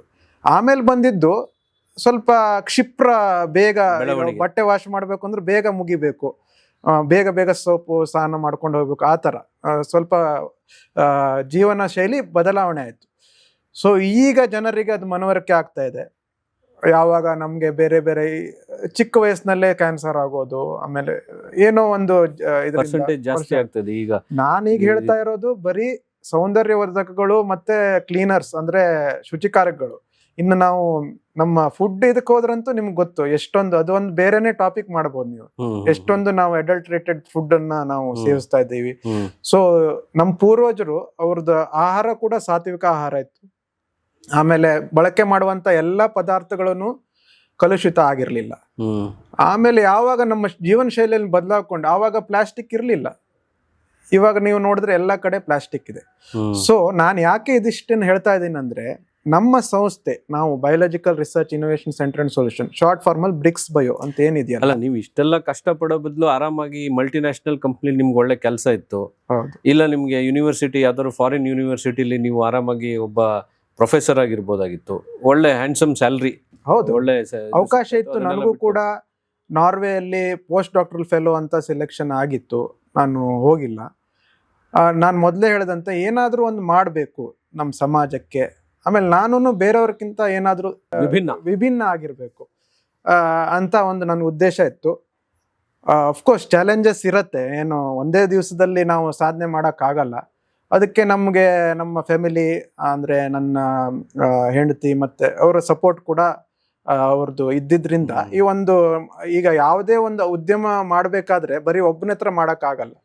ಸೊ ನಮ್ಮದು ಪಾರ್ಟ್ನರ್ಸ್ ಕೂಡ ನಮ್ಮದು, ಅವರು ಒಂದು ಒಳ್ಳೆ ಮೈಂಡ್ ಸೆಟ್ ಇರಬೇಕು, ನಮ್ಮ ಫ್ಯಾಮಿಲಿ ಸಪೋರ್ಟ್ ಇರಬೇಕು. ಇದೆಲ್ಲ ಆದಾಗ ಒಂದು ಒಳ್ಳೆ ಸಂಸ್ಥೆಯನ್ನು ನಾವು ಹುಟ್ಟು ಹಾಕ್ಬೋದು ಅಂತ ನಮ್ಗೆ ಒಂದು ಉದಾಹರಣೆ ಇದಕ್ಕೆ. ಇವಾಗ ನಮ್ಮದು ಆಲ್ಮೋಸ್ಟ್ ಅಮೆಝಾನ್ನಲ್ಲಿ ಸಿಗತ್ತೆ, ಫ್ಲಿಪ್ಕಾರ್ಟ್, ಈ ಭಾರತದ ಎಲ್ಲ ಕಡೆನೂ ನಮ್ಮ ಉತ್ಪನ್ನಗಳು ಸಿಗತ್ತೆ. ಒಂಟುವಾಳಕಾಯಿ, ಶೀಗೆಕಾಯಿ ಹಾಗೂ ಇನ್ನಿತರೆ ಸಸ್ಯಜನ್ಯ ಪದಾರ್ಥಗಳಿಂದ ನಾವು ಉತ್ಪನ್ನಗಳನ್ನು ಮಾಡ್ತೀವಿ. ಬಟ್ಟೆ ತೊಳೆಯೋ ಲಿಕ್ವಿಡಿಂದ ಹಿಡಿದು ಕೈ ತೊಳೆಯುವಂಥ ಜೆಲ್ವರೆಗೂ ನಾವು ಮಾಡ್ತೀವಿ, ಯಾವುದೇ ರಾಸಾಯನಿಕಗಳಿಲ್ಲದೆ. ನೀವು ಕೇಳ್ಬೋದು, ಬಟ್ಟೆಗೆ ತೊಳೆಯೋದ್ರಲ್ಲಿ ಏನು ಡಿಫ್ರೆನ್ಸ್ ಇದೆಯಪ್ಪ, ಬೇರೆ ನಿಮ್ಮದು ಡಿಟರ್ಜೆಂಟ್ ಪೌಡರ್ ಮಾರ್ಜಕಗಳಿಂದ ನಿಮ್ದು ಏನು ಡಿಫ್ರೆನ್ಸ್ ಇದೆ ಅಂತ ಹೇಳಿದ್ರೆ, ನಮ್ಮ ಬಟ್ಟೆ ತೊಳೆಯೋದು ನೀವು ಲಿಕ್ವಿಡ್ ಯೂಸ್ ಮಾಡಿದ್ರೆ ಬಟ್ಟೆಯ ಬಾಳಿಕೆ ಜಾಸ್ತಿ ಬರುತ್ತೆ. ಯಾಕೆಂದರೆ ನಾವು ಯಾವುದೇ ಬ್ಲೀಚಿಂಗ್ ಏಜೆಂಟ್ಸ್ಗಳನ್ನು ಅದನ್ನು ಯೂಸ್ ಮಾಡಲ್ಲ. ಬಟ್ಟೆ ನೀವು ತಗೊಳ್ಳುವಾಗ ಹೆಂಗಿರುತ್ತೋ, ನೀವು ವಾಶ್ ಮಾಡ್ತಾ ಮಾಡ್ತಾ ಅದರ ಕಲರ್ ಹೋಗುತ್ತೆ, ಮತ್ತೆ ಅದರ ಡ್ಯೂರೇಬಿಲಿಟಿ ಕಡಿಮೆ ಆಗ್ತಾ ಬರುತ್ತೆ. ಆದ್ರೆ ಇಲ್ಲಿ ಇನ್ನೊಂದು ಕ್ವಶನ್ ಇದೆ. ಈ ಬ್ಲೀಚಿಂಗ್ ಏಜೆಂಟ್ಸ್ ಅನ್ನ ಹೇಳೋದೇನಂದ್ರೆ ಇದನ್ನ ಕ್ಲೀನ್ ಮಾಡೋದಕ್ಕೆ ಯೂಸ್ ಮಾಡ್ತಾರೆ, ಬಟ್ಟೆ ಚೆನ್ನಾಗಿ ಕ್ಲೀನ್ ಆಗುತ್ತೆ ಅಂತ. ಸೊ ಇದ್ರಲ್ಲಿ ನೀವು ಬ್ಲೀಚಿಂಗ್ ಏಜೆಂಟ್ ಇಲ್ಲ ಅಂತ ಹೇಳ್ತೀರಾ, ಅವಾಗ ಬಟ್ಟೆ ಸ್ವಚ್ಛ ಆಗುತ್ತಾ? ಇವಾಗ ಅಂಟ್ವಾಳಕಾಯಿ ಮತ್ತೆ ಶಿಗಾಕಾಯಲ್ಲಿ ವೈಜ್ಞಾನಿಕವಾಗಿ ಹೇಳೋದ್ರಿಂದ ಸೆಪೋನಿನ್ ಅಂತ ಒಂದು ಕಂಟೆಂಟ್ ಇರುತ್ತೆ. So saponin, that's why it's a soap of India. ಅಂಟ್ವಾಳಕಾಯಿನ ಸೋಪ್ ಆಫ್ ಇಂಡಿಯಾ ಅಂತಾನೆ ಕರೀತಾರೆ. ಅಂದ್ರೆ ಇದು ಈ ಭಾರತದಲ್ಲಿ ಅಂಟ್ವಾಳಕಾಯಿ ಅಷ್ಟೊಂದು, ಈಗ ಉತ್ತರ ಭಾರತದಲ್ಲೂ ಬೆಳೀತಾರೆ, ಆಮೇಲೆ ನಮ್ಮ ಕರಾವಳಿ ಮಲೆನಾಡದಲ್ಲೂ ಇದು ಸಿಗತ್ತೆ. ಆಮೇಲೆ ಇದು ಸೆಪೋನಿನ್ ಅಂತ ಏನು ಒಂದು ದ್ರವ್ಯ ಇರುತ್ತಲ್ಲ, ಅದೇ ಇದು ಕ್ಲೀನಿಂಗ್ಗೆ, ಅದು ಎಲ್ಲ ರೀತಿಯ ಕೊಳೆಗಳನ್ನು ತೆಗೆಯುವ ಸಾಮರ್ಥ್ಯ ಇದೆ. ಆಯಿಲ್ ಇರ್ಬೋದು, ನಾವು ಅದ್ರ ಬಗ್ಗೆ ಎಲ್ಲ ಸ್ಟಡಿ ಮಾಡಿದ್ದೀವಿ. ನಾವು ರೀಸೆಂಟ್ ಆಗಿ ಮೊನ್ನೆ ಸ್ಟೇನ್ ರಿಮೂವರ್ ಅಂತ ಕೂಡ ನಾವು ಅಂಟ್ವಾಳಕಾಯಿಂದನೇ ಮಾಡಿದ್ದೀವಿ. ಬಟ್ಟೆ ಮೇಲೆ ಯಾವ್ದಾದ್ರು ಕಲೆ ಇದ್ರೆ ಅದಷ್ಟೇ ಕಲೆಗೆ ನಾವು ತೆಗೆಯುವಂತ ಒಂದು ದ್ರಾವಣವನ್ನ ನಾವು ಮಾಡಿದ್ದೇವೆ. ಸೊ ಅಂಟ್ವಾಳಕಾಯದಲ್ಲಿ ಒಂದಷ್ಟೊಂದು ಶಕ್ತಿ ಇದೆ ಶಿಕಾಕಾಯಿ ಅಂಟ್ವಾಳಕಾಯಲ್ಲಿ. ಇದು ಅಲ್ಟರ್ನೇಟಿವ್ ಟು ಕೆಮಿಕಲ್ ಸರ್ಫ್ಯಾಕ್ಟೆಂಟ್ ಮತ್ತು ಬ್ಲೀಚಿಂಗ್ ಏಜೆಂಟ್ಸ್. ಸೊ ಈ ಬ್ಲೀಚಿಂಗ್ ಏಜೆಂಟ್ಸ್ ರಾಸಾಯನಿಕ ಏನಿದೆ ಅದು ನಮ್ದು ಬಟ್ಟೆ ಬಾಳಿಕೆ ಕಡಿಮೆ ಮಾಡುತ್ತೆ. ಸೊ ಆ ಥರ ನಮ್ಮ ಉತ್ಪನ್ನಗಳು ಯೂಸ್ ಮಾಡೋದ್ರಿಂದ ಬಟ್ಟೆ ಬಾಳಿಕೆ ಚೆನ್ನಾಗಿರುತ್ತೆ. ಆಮೇಲೆ ನೀವು ಬಟ್ಟೆ ಹಾಕೋದ್ರಿಂದ ಸ್ಕಿನ್ಗೂ ಯಾವುದೇ ರಾಸಾಯನಿಕ ಇರಲ್ಲ. ಮೇನ್ ಇನ್ನೊಂದು ಪ್ರಕೃತಿ, ಈಗ ನೀವು ಆ ನೀರು, ವಾಷಿಂಗ್ ಮಷಿನ್ ನೀರು ನೀವು ಕಲೆಕ್ಟ್ ಮಾಡಿಬಿಟ್ಟು, ಅಂದರೆ ಸಂಗ್ರಹಣೆ ಮಾಡಿಬಿಟ್ಟು ರೀಯೂಸ್ ಮಾಡ್ಬೋದು. ಸೊ ಗಾರ್ಡನ್ ನೀವು ಪಾಟ್ಗಳಿಗೆ ಹಾಕ್ಬೋದು. ಇಟ್ಸ್ ಅ ಬಯೋಡಿಗ್ರೇಡೇಬಲ್, ಅಂದ್ರೆ ಅದು ಮಣ್ಣಿನಲ್ಲಿ ಯಾವುದೇ ರಾಸಾಯನಿಕ ಇರೋದಿಲ್ಲ. ಮತ್ತೆ ಮಣ್ಣಿನಲ್ಲಿ ಇದು ಬೇಗ ಗೊಬ್ಬರ ಆಗುವಂತ ಸಾಮರ್ಥ್ಯ ಇರುವಂತ ಎಲ್ಲ ನಾವು ಒಂದು ಮಿಶ್ರಣವನ್ನ ನಾವು ಮಾಡಿದ್ದೇವೆ. ಸೊ ಇದು ನಾನು ನಿಮ್ಗೆ ನಗರ ಕೃಷಿಕರಿಗೆ ನಾವು ಈಗ ಹೇಗೆ ನಾವು ಇದು ಮಾಡ್ಬೋದು ಅಂದ್ರೆ, ಈ ತರ ಮರುಬಳಕೆ ಮಾಡಿ, ನಾವು ಹಿಂದಿನ ವರ್ಷ ಎಲ್ಲ ಕಾವೇರಿ ನೀರು ಶಾರ್ಟೇಜ್ ಆಗಿ, ಆಮೇಲೆ ಎಷ್ಟೊಂದು ನೀರಿನ ಕೊರತೆ ಆಗಿ ಗಿಡಗಳಿಗೆ ಮತ್ತೆ ಕಾವೇರಿ ನೀರಂತೂ ಉಪಯೋಗಿಸೋಕ್ಕಾಗಲ್ಲ. ಆಮೇಲೆ ಹೇಗೆ ವಾಷಿಂಗ್ ಮಷಿನ್ನಿಂದ ನೀವು ನಮ್ಮ ಇನ್ಸ್ಟಾಗ್ರಾಮ್ ಪೇಜಿಗೆಲ್ಲ ಹೋದರೆ ನಾವು ಅಲ್ಲಿ ಹೌ ಟು ರಿಯೂಸ್ ವಾಟರ್ ಅಂತೆಲ್ಲ ರೀಲ್ಸ್ಗಳನ್ನು ಮಾಡಿ ಹಾಕಿದ್ದೀವಿ. ನೀವು ಪಾತ್ರೆ ತೊಳೆದ ನೀರನ್ನು ಹೇಗೆ ಸಂಗ್ರಹ ಮಾಡಿ ನೀವು ಗಿಡಗಳಿಗೆ ಹಾಕ್ಬೋದು, ಗಿಡ ಏನೂ ತೊಂದರೆ ಆಗಲ್ಲ. ಅದೇ ನೀವು ಕೇಳ್ಬೋದು, ಹಂಗಾದ್ರೆ ಇದು ರಾಸಾಯನಿಕ ಡಿಟರ್ಜೆಂಟ್ ಯೂಸ್ ಮಾಡಿದ್ರೂ ಯೂಸ್ ಮಾಡ್ಬೋದಲ್ಲ. ನೀವು ನೋಡ್ಬೋದು ಅಲ್ಲಿ ಮೇಲ್ಪದರಗಳೆಲ್ಲ ಬಿಳಿ ಆಗಕ್ಕೆ ಸ್ಟಾರ್ಟ್ ಆಗುತ್ತೆ. ಆಮೇಲೆ ಗಿಡದ ಮೇಲೂ ಅದರ ಎಫೆಕ್ಟ್ ಕಾಣಕ್ ಶುರು ಆಗುತ್ತೆ, ಚೆನ್ನಾಗಿ ಬೆಳೆಯಲ್ಲ. So it's not easily biodegradable. ಮಣ್ಣಿನಲ್ಲಿ ಅದು ಈಸಿ ಆಗಿ ಅದು ಬೆರೆಯಲ್ಲ. ಆಯ್ತು, ನಿಮಗೆ ಆ ನೀರನ್ನು ಬರಬಳಕೆ ಮಾಡಕ್ ಆಗ್ತಾ ಇಲ್ಲ, ಸಮಯ ಸಿಗ್ತಾ ಇಲ್ಲ ಅಂದ್ರೆ ನೀವು ಒಂದು ಅಟ್ಲೀಸ್ಟ್ ನೀವು ಒಂದು ತಿಳಿಬೋದು, ನಾನು ಪ್ರಕೃತಿಗೆ ಏನು ಕಲುಷಿತ ಮಾಡ್ತಾ ಇಲ್ಲ. ನಿಮಗೆ ಜ್ವಲಂತ ಉದಾಹರಣೆ ಬೆಳ್ಳಂದೂರು ಕೆರೆ. ಒಂದು ಸ್ವಲ್ಪ ವರ್ಷದಿಂದ ಆ ಪ್ರಶ್ನೆಗೆ ಬರುವಿದ್ದೆ. ಈಗ ಬೆಳ್ಳಂದೂರು ಕೆರೆ ಇದೆ, ಮತ್ತೆ ತುಂಬಾ ಕೆರೆಗಳು ಇವತ್ತು ಕೆರೆನೋ ನಾಲೆನೋ ಗೊತ್ತಾಗಲ್ಲ, ಆ ರೀತಿ ಒಂದು ಪರಿಸ್ಥಿತಿಗೆ ನಾವು ಬಂದ್ಬಿಟ್ಟಿದ್ದೇವೆ. ನಿಮ್ಮ ರಾಸಾಯನಿಕಗಳಿಂದ ಅದನ್ನು ಶುದ್ಧ ಮಾಡುವಂತ ಒಂದು ಪಾಸಿಬಿಲಿಟಿ ಇದೆಯಾ? ಶುದ್ಧ ಮಾಡುವಂತ ದ್ರಾವಣ ಇಲ್ಲ, ಆದ್ರೆ ನಮ್ಮ ಉತ್ಪನ್ನಗಳು ಯೂಸ್ ಮಾಡುವಂತ ನೀರು ವಾತಾವರಣಕ್ಕೆ ಹೋದ್ರೆ ಅದು ಅಲ್ಲಿ ಕಲುಷಿತ ಮಾಡಲ್ಲ, ಅಲ್ಲಿಯ ಜಲಚರಗಳಿಗೆ ಏನು ತೊಂದರೆ ಮಾಡಲ್ಲ, ಆಮೇಲೆ ಮತ್ತೆ ನೊರೆ ಆಗುವಂಗೆ ಮಾಡಲ್ಲ. ಅದು ಅಲ್ಲಿ ಸುಲಭವಾಗಿ ಆ ನೀರಿನಲ್ಲಿ ಮಿಕ್ಸ್ ಆಗಿ ಬಯೋಡಿಗ್ರೇಡಬಲ್ ಆಗುವಂತಹ ಮಿಶ್ರಣಗಳು. ಸೊ ಇದೇ ರೀತಿ ನಾವು ಬೆಳ್ಳಂದೂರು ಕೆರೆ ಅದು ಹಾಗಿದ್ದು ಹೇಗೆ ಅಂದ್ರೆ ಅತಿ ಹೆಚ್ಚು ಸಲ್ಫೇಟ್ಗಳು ಫಾಸ್ಫೇಟ್ಗಳು ಅಲ್ಲಿ ಸೇರಿರೋದ್ರಿಂದ ನೊರೆ ಆಗಿ ಆಗಿ ನೊರೆಯ ಒಂದು ಹೊರೆ ಆಗ್ಬಿಡ್ತದ್ದು. ಆಮೇಲೆ ಅಲ್ಲಿ ಅಗ್ನಿ ಕೂಡ ಇದಾಯ್ತು, ನೊರೆಯ ಹೊರೆ ಆಗೋಯ್ತು. ಸೊ ಈಗೆಲ್ಲ ನಾವು ಮನೆ ಬಳಕೆ ಏನ್ ಮಾಡ್ತಾ ಇದೀವಲ್ಲ, ನಮಗೊಂದು ಒಂದು ವ್ಯರ್ಥ ಕಲ್ಪನೆ ಹೇಳ್ಬೋದು, ಅಥವಾ ಇಟ್ಸ್ ಅ ಮಿತ್ ಅಂತ ಹೇಳ್ಬೋದು. ನೊರೆ ಇದ್ರೇನೆ ಕ್ಲೀನಿಂಗ್ ಚೆನ್ನಾಗಾಗತ್ತೆ, ನೊರೆ ಇದ್ರೆ ಒಳ್ಳೆ ಕೊಳೆ ಹೋಗತ್ತೆ ಅಂತ ಇರುವುದು ವೈಜ್ಞಾನಿಕವಾಗಿ ತಪ್ಪು. ನೊರೆಗೆ ಮತ್ತೆ ಕೊಳೆ ನಿರ್ಮೂಲನೆಯಲ್ಲಿ ಯಾವುದೇ ಸಂಬಂಧ ಇಲ್ಲ. ಅದು ನಮಗೆ ಈ ಜಾಹೀರಾತುಗಳಿಂದ ನಮ್ದು ಕಲ್ಪನೆ. ಅದು ತುಂಬಾ ನೊರೆ ಬರ್ತಾ ಇದೆ ಅಂದ್ರೆ ಒಳ್ಳೆ ಕ್ಲೀನ್ ಆಗತ್ತೆ, ಬಟ್ ವೈಜ್ಞಾನಿಕವಾಗಿ ನೊರೆಗೆ ಮತ್ತೆ ಕೊಳೆ ನಿರ್ಮೂಲನೆಯಲ್ಲಿ ಯಾವುದೇ ಸಂಬಂಧ ಇಲ್ಲ. ಸೊ ಈ ನೊರೆ ಈಗ ನಮ್ದು ಕಲ್ಪನೆ ಆಗಿರೋದ್ರಿಂದ ನೊರೆ ಬರ್ಲಿಕ್ಕೆ ಅಂತಾನೆ ಬೇರೆ ಬೇರೆ ರಾಸಾಯನಿಕಗಳನ್ನು ಹಾಕ್ತಾ ಇದ್ದಾರೆ. ಸೊ ಈಗ ನಮ್ಮ ಉತ್ಪನ್ನಗಳಲ್ಲಿ ಲೋ ಲ್ಯಾದರ್ ಪ್ರಾಡಕ್ಟ್ ಅಂತ ಮೆನ್ಷನ್ ಮಾಡ್ಬಿಟ್ಟಿದೀವಿ. ನೊರೆ ಕಡಿಮೆ ಬರುತ್ತೆ, ಅಂಟ್ವಾಳಕಾಯಿ ಎಷ್ಟು ನೊರೆ ಬರುತ್ತೋ ಅಷ್ಟೇ ಬರೋದು. ನೊರೆಗೆ ಹಂಗಂತ ನಾವು ಗ್ರಾಹಕರಿಗೆ ಕೇಳ್ತೀವಿ, ನೊರೆ ಬರಲಿಲ್ಲ ಆದ್ರೆ ಕೊಳೆ ಹೋಗ್ತಾ ಇದೆ ಸರ್, ಬಟ್ ನೊರೆನೇ ಬರ್ತಾ ಇಲ್ಲ ಸರ್ ಅಂತ. ಬಟ್ ನೊರೆಗೆ ಮತ್ತೆ ಕೊಳೆಗೆ ಸಂಬಂಧ ಇಲ್ಲ, ಇದು ನಮ್ಮ ಕಲ್ಪನೆ. ನಾವು ಗ್ರಾಹಕರು ಅದನ್ನ ನಾವು ತಿಳ್ಕೋಬೇಕು ಚೆನ್ನಾಗಿ. ನೊರೆ ಹೊರೆಯಾಗಬಹುದು, ಎಚ್ಚರ. ಸೊ ಇದು ಆ 3 ಉದ್ದೇಶ ನಾವೇನು ಹೇಳ್ತಿದ್ದೀನಿ. ನಮ್ಮದು ಒಂದು ಉದ್ದೇಶ ಪ್ರಕೃತಿಗೆ ಏನೂ ಆಗಬಾರ್ದು, ನಮ್ಮ ತ್ವಚೆಗೆ ಏನಾಗಬಾರ್ದು. ಆಮೇಲೆ ಅಂಟುವಾಳಕಾಯಿ ಮತ್ತು ಶಿಕಾಕಾಯಿ ಅಂತ ಉತ್ಪನ್ನಗಳು, ಅದಕ್ಕೆ ವ್ಯಾಲ್ಯೂ ಅಡಿಷನ್, ಅದಕ್ಕೆ ನಾವು ಏನಾದರೂ ಮತ್ತೆ ಅದರ ಉತ್ಪನ್ನಗಳನ್ನು ಹೆಚ್ಚಾಗಬೇಕು. ರೈತರಿಗೆ ಅದ್ರ ಬಗ್ಗೆ ಎಷ್ಟೋ ಜನ ಅದರದ್ದು ಪ್ರಾಮುಖ್ಯತೆ ಗೊತ್ತಿಲ್ಲ. ಸೊ ಅದಕ್ಕೆ ನಾವು ಮತ್ತೆ ಅದನ್ನ we have to bring back that glory. ಹೆಚ್ಚು ಜನ ಅದನ್ನ ಬೆಳಿಬೇಕು, ಹೆಚ್ಚು ಮರಗಳು ಅಂಟುವಾಳಕಾಯಿ ಈಗ ಹೊಲದ ಅಂಚಿನಲ್ಲಿ ಇಂಥ ಮರಗಳನ್ನು ಹಾಕ್ಬೋದು, ಹೆಚ್ಚು ಶಿಕಾಕಾಯಿ ಬೆಳಿಬೇಕು. ಇದರಿಂದ ಸರ್ಕ್ಯುಲರ್ ಎಕಾನಮಿ, ಅಂದ್ರೆ ನಾವು ಬೆಳೆದದ್ದನ್ನೇ ನಾವು ಉಪಯೋಗಿಸಿ ಮಾಡ್ಬೋದು, ನಮ್ಮ ಹಣ ನಮ್ಮಲ್ಲೇ ಉಳಿಯುತ್ತೆ. ಸೊ ಈ ಒಂದು ಉದ್ದೇಶನೂ ಇದೆ. ಸೊ ಈ ಒಂದು ನಮ್ಮ ಇನೋವೇಷನ್ ಅಂದ್ರೆ ನಮ್ಮ ಈ ಪ್ರಾಡಕ್ಟ್ಸ್ಗೆ ನಮ್ಮ ಗೌರ್ಮೆಂಟು ಮಾನ್ಯತೆ ನೀಡಿದೆ. 2021ರಲ್ಲಿ ನಮಗೆ RKVI ರಫ್ತಾರ್ ಪ್ರೋಗ್ರಾಮ್ ಅಂದ್ರೆ ರಾಷ್ಟ್ರೀಯ ಕೃಷಿ ವಿಕಾಸ್ ಯೋಜನೆ ಅಡಿ ಈ ಅಂಟ್ವಾಳಕಾಯಿ ಉಪಯೋಗಿಸಿ ಸ್ಟೇನ್ ರಿಮೂವರ್ ಅಂದ್ರೆ ನಾವು ಬಟ್ಟೆ ಕೊಳೆಯ ತೆಗೆಯುವಂತ ಒಂದು ಉತ್ಪನ್ನ ನ್ಯಾನೋ ಟೆಕ್ನಾಲಜಿ ಯೂಸ್ ಮಾಡಿದೀವಿ. ಅದಕ್ಕೆ 19 ಲಕ್ಷದ ಅನುದಾನ ನೀಡಿದೆ ಗೌರ್ಮೆಂಟ್. ಅಂದ್ರೆ ಗೌರ್ಮೆಂಟ್ ಮಾನ್ಯತೆ ಪಡೆದ ಸಿರ್ಕಾಟ್ ಅಂದ್ರೆ central institute of research on cotton technology ಜೊತೆ ನಾವು ಒಪ್ಪಂದ ಮಾಡಿಕೊಂಡು ಅಲ್ಲಿ ರಿಸರ್ಚ್ ಮಾಡಿ ಇದು ನಿಜವಾಗ್ಲೂ ಕೊಳೆ ತೆಗಿತಾ ಇದೆ, ಇದು ಒಂದು ನಾವೀನ್ಯತೆ ಹೊಂದಿರುವ ಉತ್ಪನ್ನ ಅಂತ ಹೇಳಿ ಗೌರ್ಮೆಂಟ್ ನಮಗೆ 19 ಲಕ್ಷ ಅನುದಾನ ಕೂಡ ನೀಡಿದೆ. ಆ ಅನುದಾನದಲ್ಲಿ ನಾವು ಬೇರೆ ಬೇರೆ ಉಪಕರಣಗಳನ್ನ ಖರೀದಿ ಮಾಡ್ಬೋದು. ಆಮೇಲೆ ರೈತರುಗಳ ಸಂಘ ಮಾಡಿಬಿಟ್ಟು ಅವ್ರಿಗೆ ಇದ್ರ ಬಗ್ಗೆ ತಿಳಿಸ್ಬೇಕು. ಅಂದ್ರೆ ನಿಮ್ ರಾ ಮಟೀರಿಯಲ್ ಅಲ್ಲಿಂದಾನೆ ನಾವು ಆಲ್ಮೋಸ್ಟ್ ಶಿರ್ಸಿ ಕುಮಟಾ ಆ ಕಡೆಯಿಂದಾನೇ ತರೋದು. ಸೊ ಇದು ರೈತರಿಗೂ ಕೂಡ ಒಂದು ಎಕ್ಸ್ಟ್ರಾ ಇನ್ಕಮ್, ಅಂದ್ರೆ ಆದಾಯ ಸ್ವಲ್ಪ ಹೆಚ್ಚಿಗೆ ಮಾಡಬಹುದು. ಇದು ಅವರ ಅಂಟ್ವಾಳಕಾಯಿ ಮನೇಲಿ ಹಂಗೆ ಹಿತ್ತಲಲ್ಲೇ ಬೆಳಿಬಹುದು, ಅಥವಾ ಅವರ ಒಂದು ತೋಟದಲ್ಲೇ ಬೆಳಿಬಹುದು, ಬೇರೆ ಅಡಿಕೆ ಅಥವಾ ತೆಂಗು ಅದ್ರ ಜೊತೆ ನಾವು ಹಾಕ್ಬೋದು. ಸೊ ನಾವು ಶುರು ಮಾಡುವಾಗ ಅಂಟ್ವಾಳಕಾಯಿ ಬೆಲೆ ತುಂಬಾ ಕಡಿಮೆ ಇತ್ತು ನಮ್ ಕಡೆ, ಯಾರು ತಗೋತಾರೆ ಇದೆಲ್ಲ ಅಂತ. ಸೊ ನಾವು ಅದ್ರನ್ನು ಸ್ವಲ್ಪ ಅವ್ರಿಗೆ ಎಕ್ಸ್ಟ್ರಾ ಕೊಟ್ಟೆನೆ ತಗೊಳಕ್ ಸ್ಟಾರ್ಟ್ ಮಾಡಿದ್ವಿ. ಅದೇ ತರ ಶಿಕಾಕಾಯಿ, ಅದು ಮುಳ್ಳು ಗಿಡ, ಅಂಟ್ವಾಳಕಾಯಿ ಮಾರ್ಕೆಟ್ ವ್ಯಾಲ್ಯೂ ಜಾಸ್ತಿ ಮಾಡೋದು. ಸೊ ಅದು ಉದ್ದೇಶನೇ ಅದು. ಸೊ ಅಂಟ್ವಾಳಕಾಯಿ ಬಗ್ಗೆ ಹೆಚ್ಚು ಜನರಿಗೆ ಪರಿಚಯ ಆಗಬೇಕು. ನಾವು ಗ್ರಾಹಕರಿಗೆ ಹೇಳೋದಷ್ಟೇ, ಒಂದ್ ವೇಳೆ ನಮ್ ಉತ್ಪನ್ನ ತಗೊಂಡಿಲ್ಲ, ನಿಮ್ಗೆ ಆಗಲ್ಲ, ನಾವೇ ಮಾಡ್ಬೋದಲ್ಲ ಸರ್ ಅಂತ ಹೇಳಿದ್ರೆ ಮಾಡಿ. ನಾವು ಹೇಳೋದಷ್ಟೇ, ನೀವೇ ಮಾಡಿ. ನಿಮ್ಗೆ ಯಾರಿಗೆ ಟೈಮ್ ಇಲ್ವೋ, ನನ್ಗೆ ಅದಕ್ಕೆ ಮಾಡಕ್ ಸಮಯ ಇಲ್ಲ ಸರ್, ಬಟ್ ನಾವು ಮಾಡಬೇಕು ಅಂದ್ರೆ ನಮ್ಮದು ಪ್ರಾಡಕ್ಟ್ ಇದೆ. ಸೊ ವಿ ಪ್ರಮೋಟ್ ಪೀಪಲ್, ಅಂದ್ರೆ ನಾವು ಅವ್ರಿಗೆ ಹೇಳೋದು, ನೀವೇ ಮಾಡಿ, ಮನೆಯಲ್ಲಿ ದ್ರಾವಣ ಮಾಡ್ಕೊಳ್ಳಿ, ಅದನ್ನೇ ಉಪಯೋಗಿಸಿ. ಯಾಕೆಂದ್ರೆ ನಿಮಗೂ ಒಳ್ಳೇದು, ವಾತಾವರಣಕ್ಕೂ ಒಳ್ಳೇದು. ಯಾರಿಗೀಗ ಜನರಿಗೆ ಸಮಯದೇ ಅಭಾವ ಈಗ ಎಲ್ಲರಿಗೂ, ಅಂಥವರಿಗೆ ನಮ್ಮ ಉತ್ಪನ್ನಗಳು ರೆಡಿ ಇದೆ.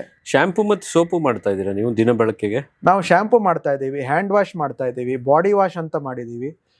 ಎಲ್ಲ ದ್ರಾವಣದ ಇದರ ರೂಪದಲ್ಲೇ ಇದೆ. ಆಮೇಲೆ ಮನೆ ಬಳಕೆ ಹೇಳೋದಾದ್ರೆ ಬಟ್ಟೆ ತೊಳೆಯುವಂಥ ದ್ರಾವಣ ಇದೆ, ಪಾತ್ರೆ ತೊಳೆಯುವಂಥ ದ್ರಾವಣ ಇದೆ, ಆಮೇಲೆ ಟಾಯ್ಲೆಟ್ ಕ್ಲೀನರ್ಸ್ ಇದೆ. ಈಗ ಎಲ್ಲ ಟಾಯ್ಲೆಟ್ ಕ್ಲೀನರ್ಸ್ ಅಲ್ಲಿ ಆಸಿಡ್, ಈಗ ಎಷ್ಟೋ ಜನ ಕ್ಲೀನ್ ಮಾಡುವಾಗ ಒಂದು ಆಸಿಡ್ ಫ್ಯೂಮ್ಸ್ ಬರುತ್ತೆ, ಆಸಿಡ್ ಇದು, ಅದು ನಮ್ಮ ಲಂಗ್ಸ್ ಅಂದ್ರೆ ನಮ್ಮ ಶ್ವಾಸಕೋಶಗಳಿಗೆ ಅದು ತುಂಬಾನೇ ಹಾನಿಕಾರಕ. ಅದು ಎಷ್ಟೋ ಜನರಿಗೆ ತಿಳಿದಿಲ್ಲ. ಸೊ ನಾವು ಉತ್ಪನ್ನ ಮಾಡಿರುವಂಥ ಟಾಯ್ಲೆಟ್ನಲ್ಲಿ ಯಾವುದೇ ಥರ ಆಸಿಡ್ಸ್ ಇಲ್ಲ, ಅಮೋನಿಯಾ ಇಲ್ಲ, ಬ್ಲೀಚಿಂಗ್ ಇಲ್ಲ, ಹಂಗಂತ ಕೊಳೆ ನಿರ್ಮೂಲನೆ ಆಗ್ತಾ ಇದೆ. ಎಷ್ಟೋ ಒಂದು ಶಾಲೆಗಳಲ್ಲಿ, ಬೆಂಗಳೂರು ನಗರ ಶಾಲೆಗಳಲ್ಲಿ ಬಯೋಡೈಜೆಸ್ಟರ್ ಅಂತ ಇರುತ್ತೆ. ಸೊ ನಮ್ಮ ವೇಸ್ಟ್ ಅನ್ನ ಅದು ಇಟ್ ವಿಲ್ ಕನ್ವರ್ಟ್ ಇಂಟು ಅಂದ್ರೆ ಗೊಬ್ಬರ ಕನ್ವರ್ಟ್ ಮಾಡಿ. ಈ ತರ ಆಸಿಡ್ ಇರುವಂತ ಟಾಯ್ಲೆಟ್ ನೀರ ಬಳಸೋದ್ರಿಂದ ಅಲ್ಲಿರುವಂತ ಸೂಕ್ಷ್ಮಾಣು ಜೀವಿಗಳು ಯಾವ್ದು ಕನ್ವರ್ಟ್ ಮಾಡತ್ತೆ ಗೊಬ್ಬರಕ್ಕೆ, ಅಲ್ಲಿ ಅಂದ್ರೆ ಸಾಯುವಂತ ಸಾಧ್ಯತೆ ಇರುತ್ತೆ ಈ ಆಸಿಡ್ಗಳಿಂದ. ಯಾಕೆಂದ್ರೆ ನಮ್ಮ ಕಲ್ಪನೆ ಏನು 99.90 ನಿರ್ಮೂಲನೆ ಅಂತ. ನಾವೇನಲ್ಲಿ ನೋಡಿಲ್ಲ, ಸೂಕ್ಷ್ಮಾಣುಗಳು ಕೊಲ್ಲುತ್ತದೆ. ಸೊ ಅದು ಇಲ್ಲಿ ಮೇಲೆ ಟಾಯ್ಲೆಟ್ ಬೌಲ್ಗಳಲ್ಲಿ ಇರುವಂತ ಕೊಲ್ಲುತ್ತದೆ ಅಂದ್ರೆ ಒಳಗಡೆ ಇರುವಂತ ಒಳ್ಳೆ ಬ್ಯಾಕ್ಟೀರಿಯಾಗಳನ್ನು ಅದು ಕೊಲ್ಲುತ್ತದೆ. ಸೊ ನಾನು ಹೇಳಕ್ ಇಚ್ಛೆ ಪಡೋದು, ನಮ್ಮದು ಕೊಲ್ಲುವ ಫಾರ್ಮುಲಾ ಅಲ್ಲ, ನಮ್ಮದು ನಿರ್ಮೂಲನೆ ಅಂದ್ರೆ ಮೇಲಿಂದ ಡಿಟ್ಯಾಚ್ ಮಾಡುವಂತ ಫಾರ್ಮುಲಾ. ಸೊ ಅಲ್ಲಿ ಬಯೋಡೈಜೆಸ್ಟರ್ಗಳು ಹೋದ್ರೂ ಕೂಡ ಅದು ಈಸಿಯಾಗಿ ಬೇಗ ಗೊಬ್ಬರವಾಗಿ ಕನ್ವರ್ಟ್ ಆಗುತ್ತೆ, ಯಾವುದೇ ದುರ್ವಾಸನೆ ಬರೋದಿಲ್ಲ. ಸೊ ಎಷ್ಟೊಂದು ಶಾಲೆಗಳಲ್ಲಿ ನಮ್ಮ ಟಾಯ್ಲೆಟ್ ನೀರನ್ನು ಬಳಸ್ತಾ ಇದ್ದಾರೆ. ಅದೇ ರೀತಿ ಫ್ಲೋರ್ ಕ್ಲೀನರ್ ಇರ್ಬೋದು. ಎಷ್ಟೊಂದು ಮಕ್ಕಳು ಕ್ರಾಲ್ ಮಾಡ್ತಾರೆ, ಅಂದ್ರೆ ತೆವಳುವಾಗ ಎಷ್ಟೊಂದು ಕೆಮಿಕಲ್ ಇರುತ್ತೆ, ಬಾಯಿಗೆ ಹಾಕಿದಾಗ ಅದು ನಮ್ಗೆ ಗೊತ್ತಾಗಲ್ಲ. ಅದೇ ನಮ್ದು ಇದು ಯೂಸ್ ಮಾಡಿದ್ರೆ ಪ್ರಾಣಿಗಳು, ಎಷ್ಟೊಂದು ಜನ ಈಗ ಪೆಟ್ ಫ್ರೆಂಡ್ಲಿ ಅಂದ್ರೆ ಪ್ರಾಡಕ್ಟ್ಸ್ ಅನ್ನು ಹುಡುಕ್ತಾ ಇರ್ತಾರೆ. ಸೊ ಅದಕ್ಕೂ ನಾವು ಮಾಡಿದೀವಿ. ಆಮೇಲೆ ಇದು ನಾವು ಬರೀ ಬಾಯಿ ಮಾತಿನಲ್ಲಿ ಇದು ನೈಸರ್ಗಿಕ ಇದು ಯಾವುದೇ ಇದು ಮಾಡಲ್ಲ, ನಾವು ಇದನ್ನ ವೈಜ್ಞಾನಿಕವಾಗಿ ಸ್ಟಡಿ ಕೂಡ ಮಾಡಿದೀವಿ. ಬರೀ ನಾವಷ್ಟೇ ಮಾಡಿಲ್ಲ, ಮಾನ್ಯತೆ ಪಡೆದ ಬೇರೆ ಪ್ರಯೋಗಗಳನ್ನು ಮಾಡಿ ಅದಕ್ಕೆ ನಾವು ಸರ್ಟಿಫಿಕೇಟ್ಗಳನ್ನು ಅಂದ್ರೆ ಪ್ರಮಾಣ ಪತ್ರವನ್ನು ತಗೊಂಡಿದ್ದೀವಿ. ಒಂದು ಉದ್ಯಮ ಸಕ್ಸಸ್ಫುಲ್ ಆಗಬೇಕು ಅಂದರೆ ಬರೀ ನಾವಷ್ಟೇ ಹೊಗಳಬಾರ್ದು, ಬೇರೆ ಬೇರೆ ಸರ್ಟಿಫಿಕೇಶನ್ಸ್ ಕೂಡ ನಮಗೆ ಸಿಕ್ಕಿದೆ. ಆ್ಯಂಡ್ ನಮಗೆ ಈಗ SDG ಅಂದರೆ ಸಸ್ಟೈನಬಲ್ ಡೆವಲಪ್ಮೆಂಟ್ ಗೋಲ್ ಅಂತ ಏನು ವಿಶ್ವಸಂಸ್ಥೆ ಮಾಡಿದೆ, ಅದಕ್ಕೂ ಕೂಡ ನಾವು ಅದೇ ರೀತಿ ನಾವು ನಮ್ಮ ಉತ್ಪಾದನಾ ಕ್ರಮ ಏನೇನಿದೆ ಅದಕ್ಕೆ ನಾವು ಇದು ಸಸ್ಟೈನಬಲ್ ಡೆವಲಪ್ಮೆಂಟ್ ಗೋಲ್ಸ್ ಅದರಲ್ಲಿ 7ರಿಂದ 8 ಪಾಯಿಂಟ್ಸ್ಗಳಿಗೆ ನಮಗೆ ಸರ್ಟಿಫಿಕೇಟ್ ಸಿಕ್ಕಿದೆ. ಅಂದ್ರೆ ಗುಡ್ ಮ್ಯಾನುಫ್ಯಾಕ್ಚರಿಂಗ್ ಪ್ರಾಕ್ಟೀಸ್ ಅಂದ್ರೆ ಒಂದು ಮಾನ್ಯತೆ ಸಿಕ್ಕಿದೆ. ಯಾವುದೇ ನಾವು ಮಾಡುವಂತ ಉತ್ಪನ್ನದಲ್ಲಿ ತ್ಯಾಜ್ಯವನ್ನು ನಾವು ಕೊಡ್ತಾ ಇಲ್ಲ, ನೀರಿನ ಮರುಬಳಕೆ ಆಗ್ತಾ ಇದೆ. ಆಮೇಲೆ ಇನ್ನೊಂದು ನಾನು ಹೇಳಲಿಕ್ಕೆ ಇಚ್ಛೆ ಪಡ್ತೀನಿ, ಇನ್ನೊಂದು ನಾವು ಬೆಂಗಳೂರಿನಲ್ಲಿ ಮಾತ್ರ ಒಂದು ಇದು ಮಾಡ್ತಾ ಇದ್ದೀವಿ. ನೀವು ನಮ್ದೇನಾದ್ರೂ 5 ಲೀಟರ್ ಕಂಟೈನರ್ ತಗೊಂಡ್ರಿ ಅಂತ ಹೇಳಿದ್ರೆ ನೆಕ್ಸ್ಟ್ ಟೈಮ್ ಆರ್ಡರ್ ಹಾಕಿದಾಗ ವಿ ಆರ್ ಕಲೆಕ್ಟಿಂಗ್ ಬ್ಯಾಕ್, ನಾವು ಅದನ್ನ ತಗೋತಾ ಇದ್ದೀವಿ ಅಂಡ್ ನಾವು ಮತ್ತೆ ಮರುಬಳಕೆ ಮಾಡ್ತಾ ಇದ್ದೀವಿ ಆ ಕ್ಯಾನ್ ಅನ್ನ ಅನೇಕ ಕ್ರಮಗಳನ್ನು ಉಪಯೋಗಿಸ್ತೀವಿ. ಸೊ ಪ್ಲಾಸ್ಟಿಕ್ ನಿರ್ಮೂಲನೆ ಮಾಡ್ಲಿಕ್ಕೆ ಇದು ಒಂದು ಉತ್ತಮವಿದೆ. ಎಷ್ಟೋ ನಮಗೆ 1000ಕ್ಕಿಂತ ಹೆಚ್ಚು ಕಸ್ಟಮರ್ಸ್ ಆ ಥರ ನೆಕ್ಸ್ಟ್ ಆರ್ಡರ್ ಹಾಕುವಾಗ ನಂದು 2 ಕ್ಯಾನ್ ರಿಟರ್ನ್ ಇದೆ ಹಳೇದು ಅಂತ ಹೇಳ್ತಾರೆ. ನಾವು ತಗೊಂಡು ಬಂದು ಅದಕ್ಕೊಂದು ಕ್ರಮ ಇದೆ, ಬೇರೆ ಬೇರೆ ರೀತಿ ಮಾಡಿ ನಾವು ಮರುಬಳಕೆ ಮಾಡ್ತೀವಿ, ಆ ಥರ ಇದೆ. ಆಮೇಲೆ ಕೆಲವೊಂದು ಸೆಂಟರ್ಸ್ಗಳಲ್ಲಿ ಅಂದರೆ ಭೂಮಿ ಕಾಲೇಜ್ ಇರ್ಬೋದು, ರಾಗಿ ಕಣ ಇರ್ಬೋದು, ಅಲ್ಲಿ ಎಲ್ಲಿ ಹೋಗ್ತೀವಿ ನೀವು ನಿಮ್ಮ ಕಂಟೈನರ್ಸ್ಗಳನ್ನು ಪಾತ್ರೆ ತಂದುಕೊಂಡು ನಿಮ್ಗೆ ಎಷ್ಟು ಬೇಕೋ ಅಷ್ಟು ರೀಫಿಲ್ ಮಾಡ್ಕೊಂಡು ಹೋಗ್ಬೋದು. ರೀಫಿಲ್ ಸ್ಟೇಷನ್ ಇದೆ, 1 ಲೀಟರ್ ತಗೊಂಡು ಹೋಗ್ಬೋದು. ಸೊ ಇದು ಒಂದು ನಾವು ಈ ಪ್ಲಾಸ್ಟಿಕ್ ದುರ್ಬಳಕೆ ಕಡಿಮೆ ಆಗುತ್ತೆ. ಎಷ್ಟೋ ಜನ ನಮ್ಗೆ ಸಲಹೆ ಕೊಡ್ತಾರೆ ನೀವು ಗ್ಲಾಸಲ್ಲಿ ಮಾಡಿ ಅಂತ. ಗ್ಲಾಸಲ್ಲಿ ಮಾಡುವುದು ಉತ್ತಮ, ಆದ್ರೆ ಈಗ ನಾನು ಇದ್ರ ಡೆಲ್ಲಿ ಕಳಿಸ್ಬೇಕು ಅಂತಿದ್ರೆ ಅದು ಎಷ್ಟೋ ನಾವು ನೋಡಿದ್ರೆ ಬ್ರೇಕೇಜ್ ಆಗತ್ತೆ.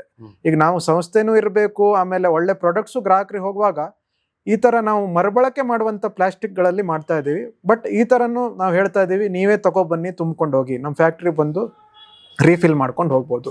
ಸೊ ಸಮಾಜದ ಒಳ್ಳೆತನಕ್ಕೆ ನಾವು ಈ ರೀತಿ ಬೇರೆ ಬೇರೆ ಕ್ರಮಗಳನ್ನು ಮಾಡ್ತಾ ಇದ್ದೀವಿ. ಎಷ್ಟೋ ಜನರಿಗೆ ಉದ್ಯೋಗನ ಕೊಡ್ತಾ ಇದೆ, ಅದು ಒಂದು ನೆಮ್ಮದಿ ಇದೆ. ಸೊ ಈ ತರ ನಾವು ನಮ್ಮ ಸಂಸ್ಥೆ, ನಾನು ಮೊದಲೇ ಹೇಳಿದಂತೆ ನಾನು ಬೇರೆಯವ್ರ ತರ ಇರಬೇಕು, ಯಾವತ್ತು ಚಿಂತೆ ನಮ್ದು ಈ ತರ, ಬೇರೆಯವ್ರಕ್ಕಿಂತ ನಾನು ಬೇರೆಯವ್ರ ತರ ಆಗ್ಬೇಕು. ಈಗ ನಾವು ಸಂಸ್ಥೆನೂ ಬೇರೆಯವ್ರಕ್ಕಿಂತ ವಿಭಿನ್ನವಾದ ಸಂಸ್ಥೆ ಮಾಡ್ಬೇಕು ಅಂತಾನೆ ನಮ್ದು ಉದ್ದೇಶ. ಸೊ ನೀವು ನಾನೇನ್ ಕೇಳಕ್ ಹೊರಟಿದ್ದೀನಿ ಅಂದ್ರೆ, ಈಗಿನ ಈ ಇಂಡಸ್ಟ್ರಿಯಲ್ ಡೆವಲಪ್ಮೆಂಟ್ ಏನಾಗಿದೆ, ಈ ಬೇರೆ ಬೇರೆ ಕಂಪ್ನೀಸ್, ಮಲ್ಟಿನ್ಯಾಷನಲ್ ಕಂಪ್ನೀಸ್ ಏನು ಬಂದಿದೆಯಲ್ಲ, ಅವ್ರ ಜೊತೆ ನೀವು ಹೇಗೆ ಕಾಂಪೀಟ್ ಮಾಡ್ತೀರಿ? ಯಾಕೆಂದರೆ ಈಗ ಜನರ ಮನಸ್ಸಲ್ಲಿ ನೀವು ಹೇಳಿದಾಗೇ ನೊರೆ ಬಂದರೆ ಮಾತ್ರ ಕ್ಲೀನ್ ಆಗುತ್ತೆ ಅನ್ನೋದಿದೆ.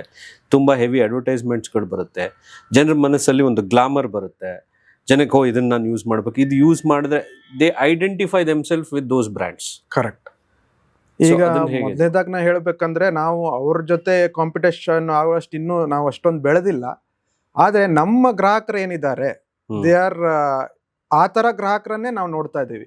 ಈಗ ಅದರ ಪ್ರಾಮುಖ್ಯತೆ ತಿಳಿದಿರುವಂತ ಕಸ್ಟಮರು ಆ ಒಂದು 1% ಟಾರ್ಗೆಟ್ ಅನ್ನ ನಾವು ರೀಚ್ ಮಾಡಿದ್ರು ನಾವು ಒಂದು ಸ್ಥಾನಕ್ಕೆ ಹೋಗ್ಬೋದು.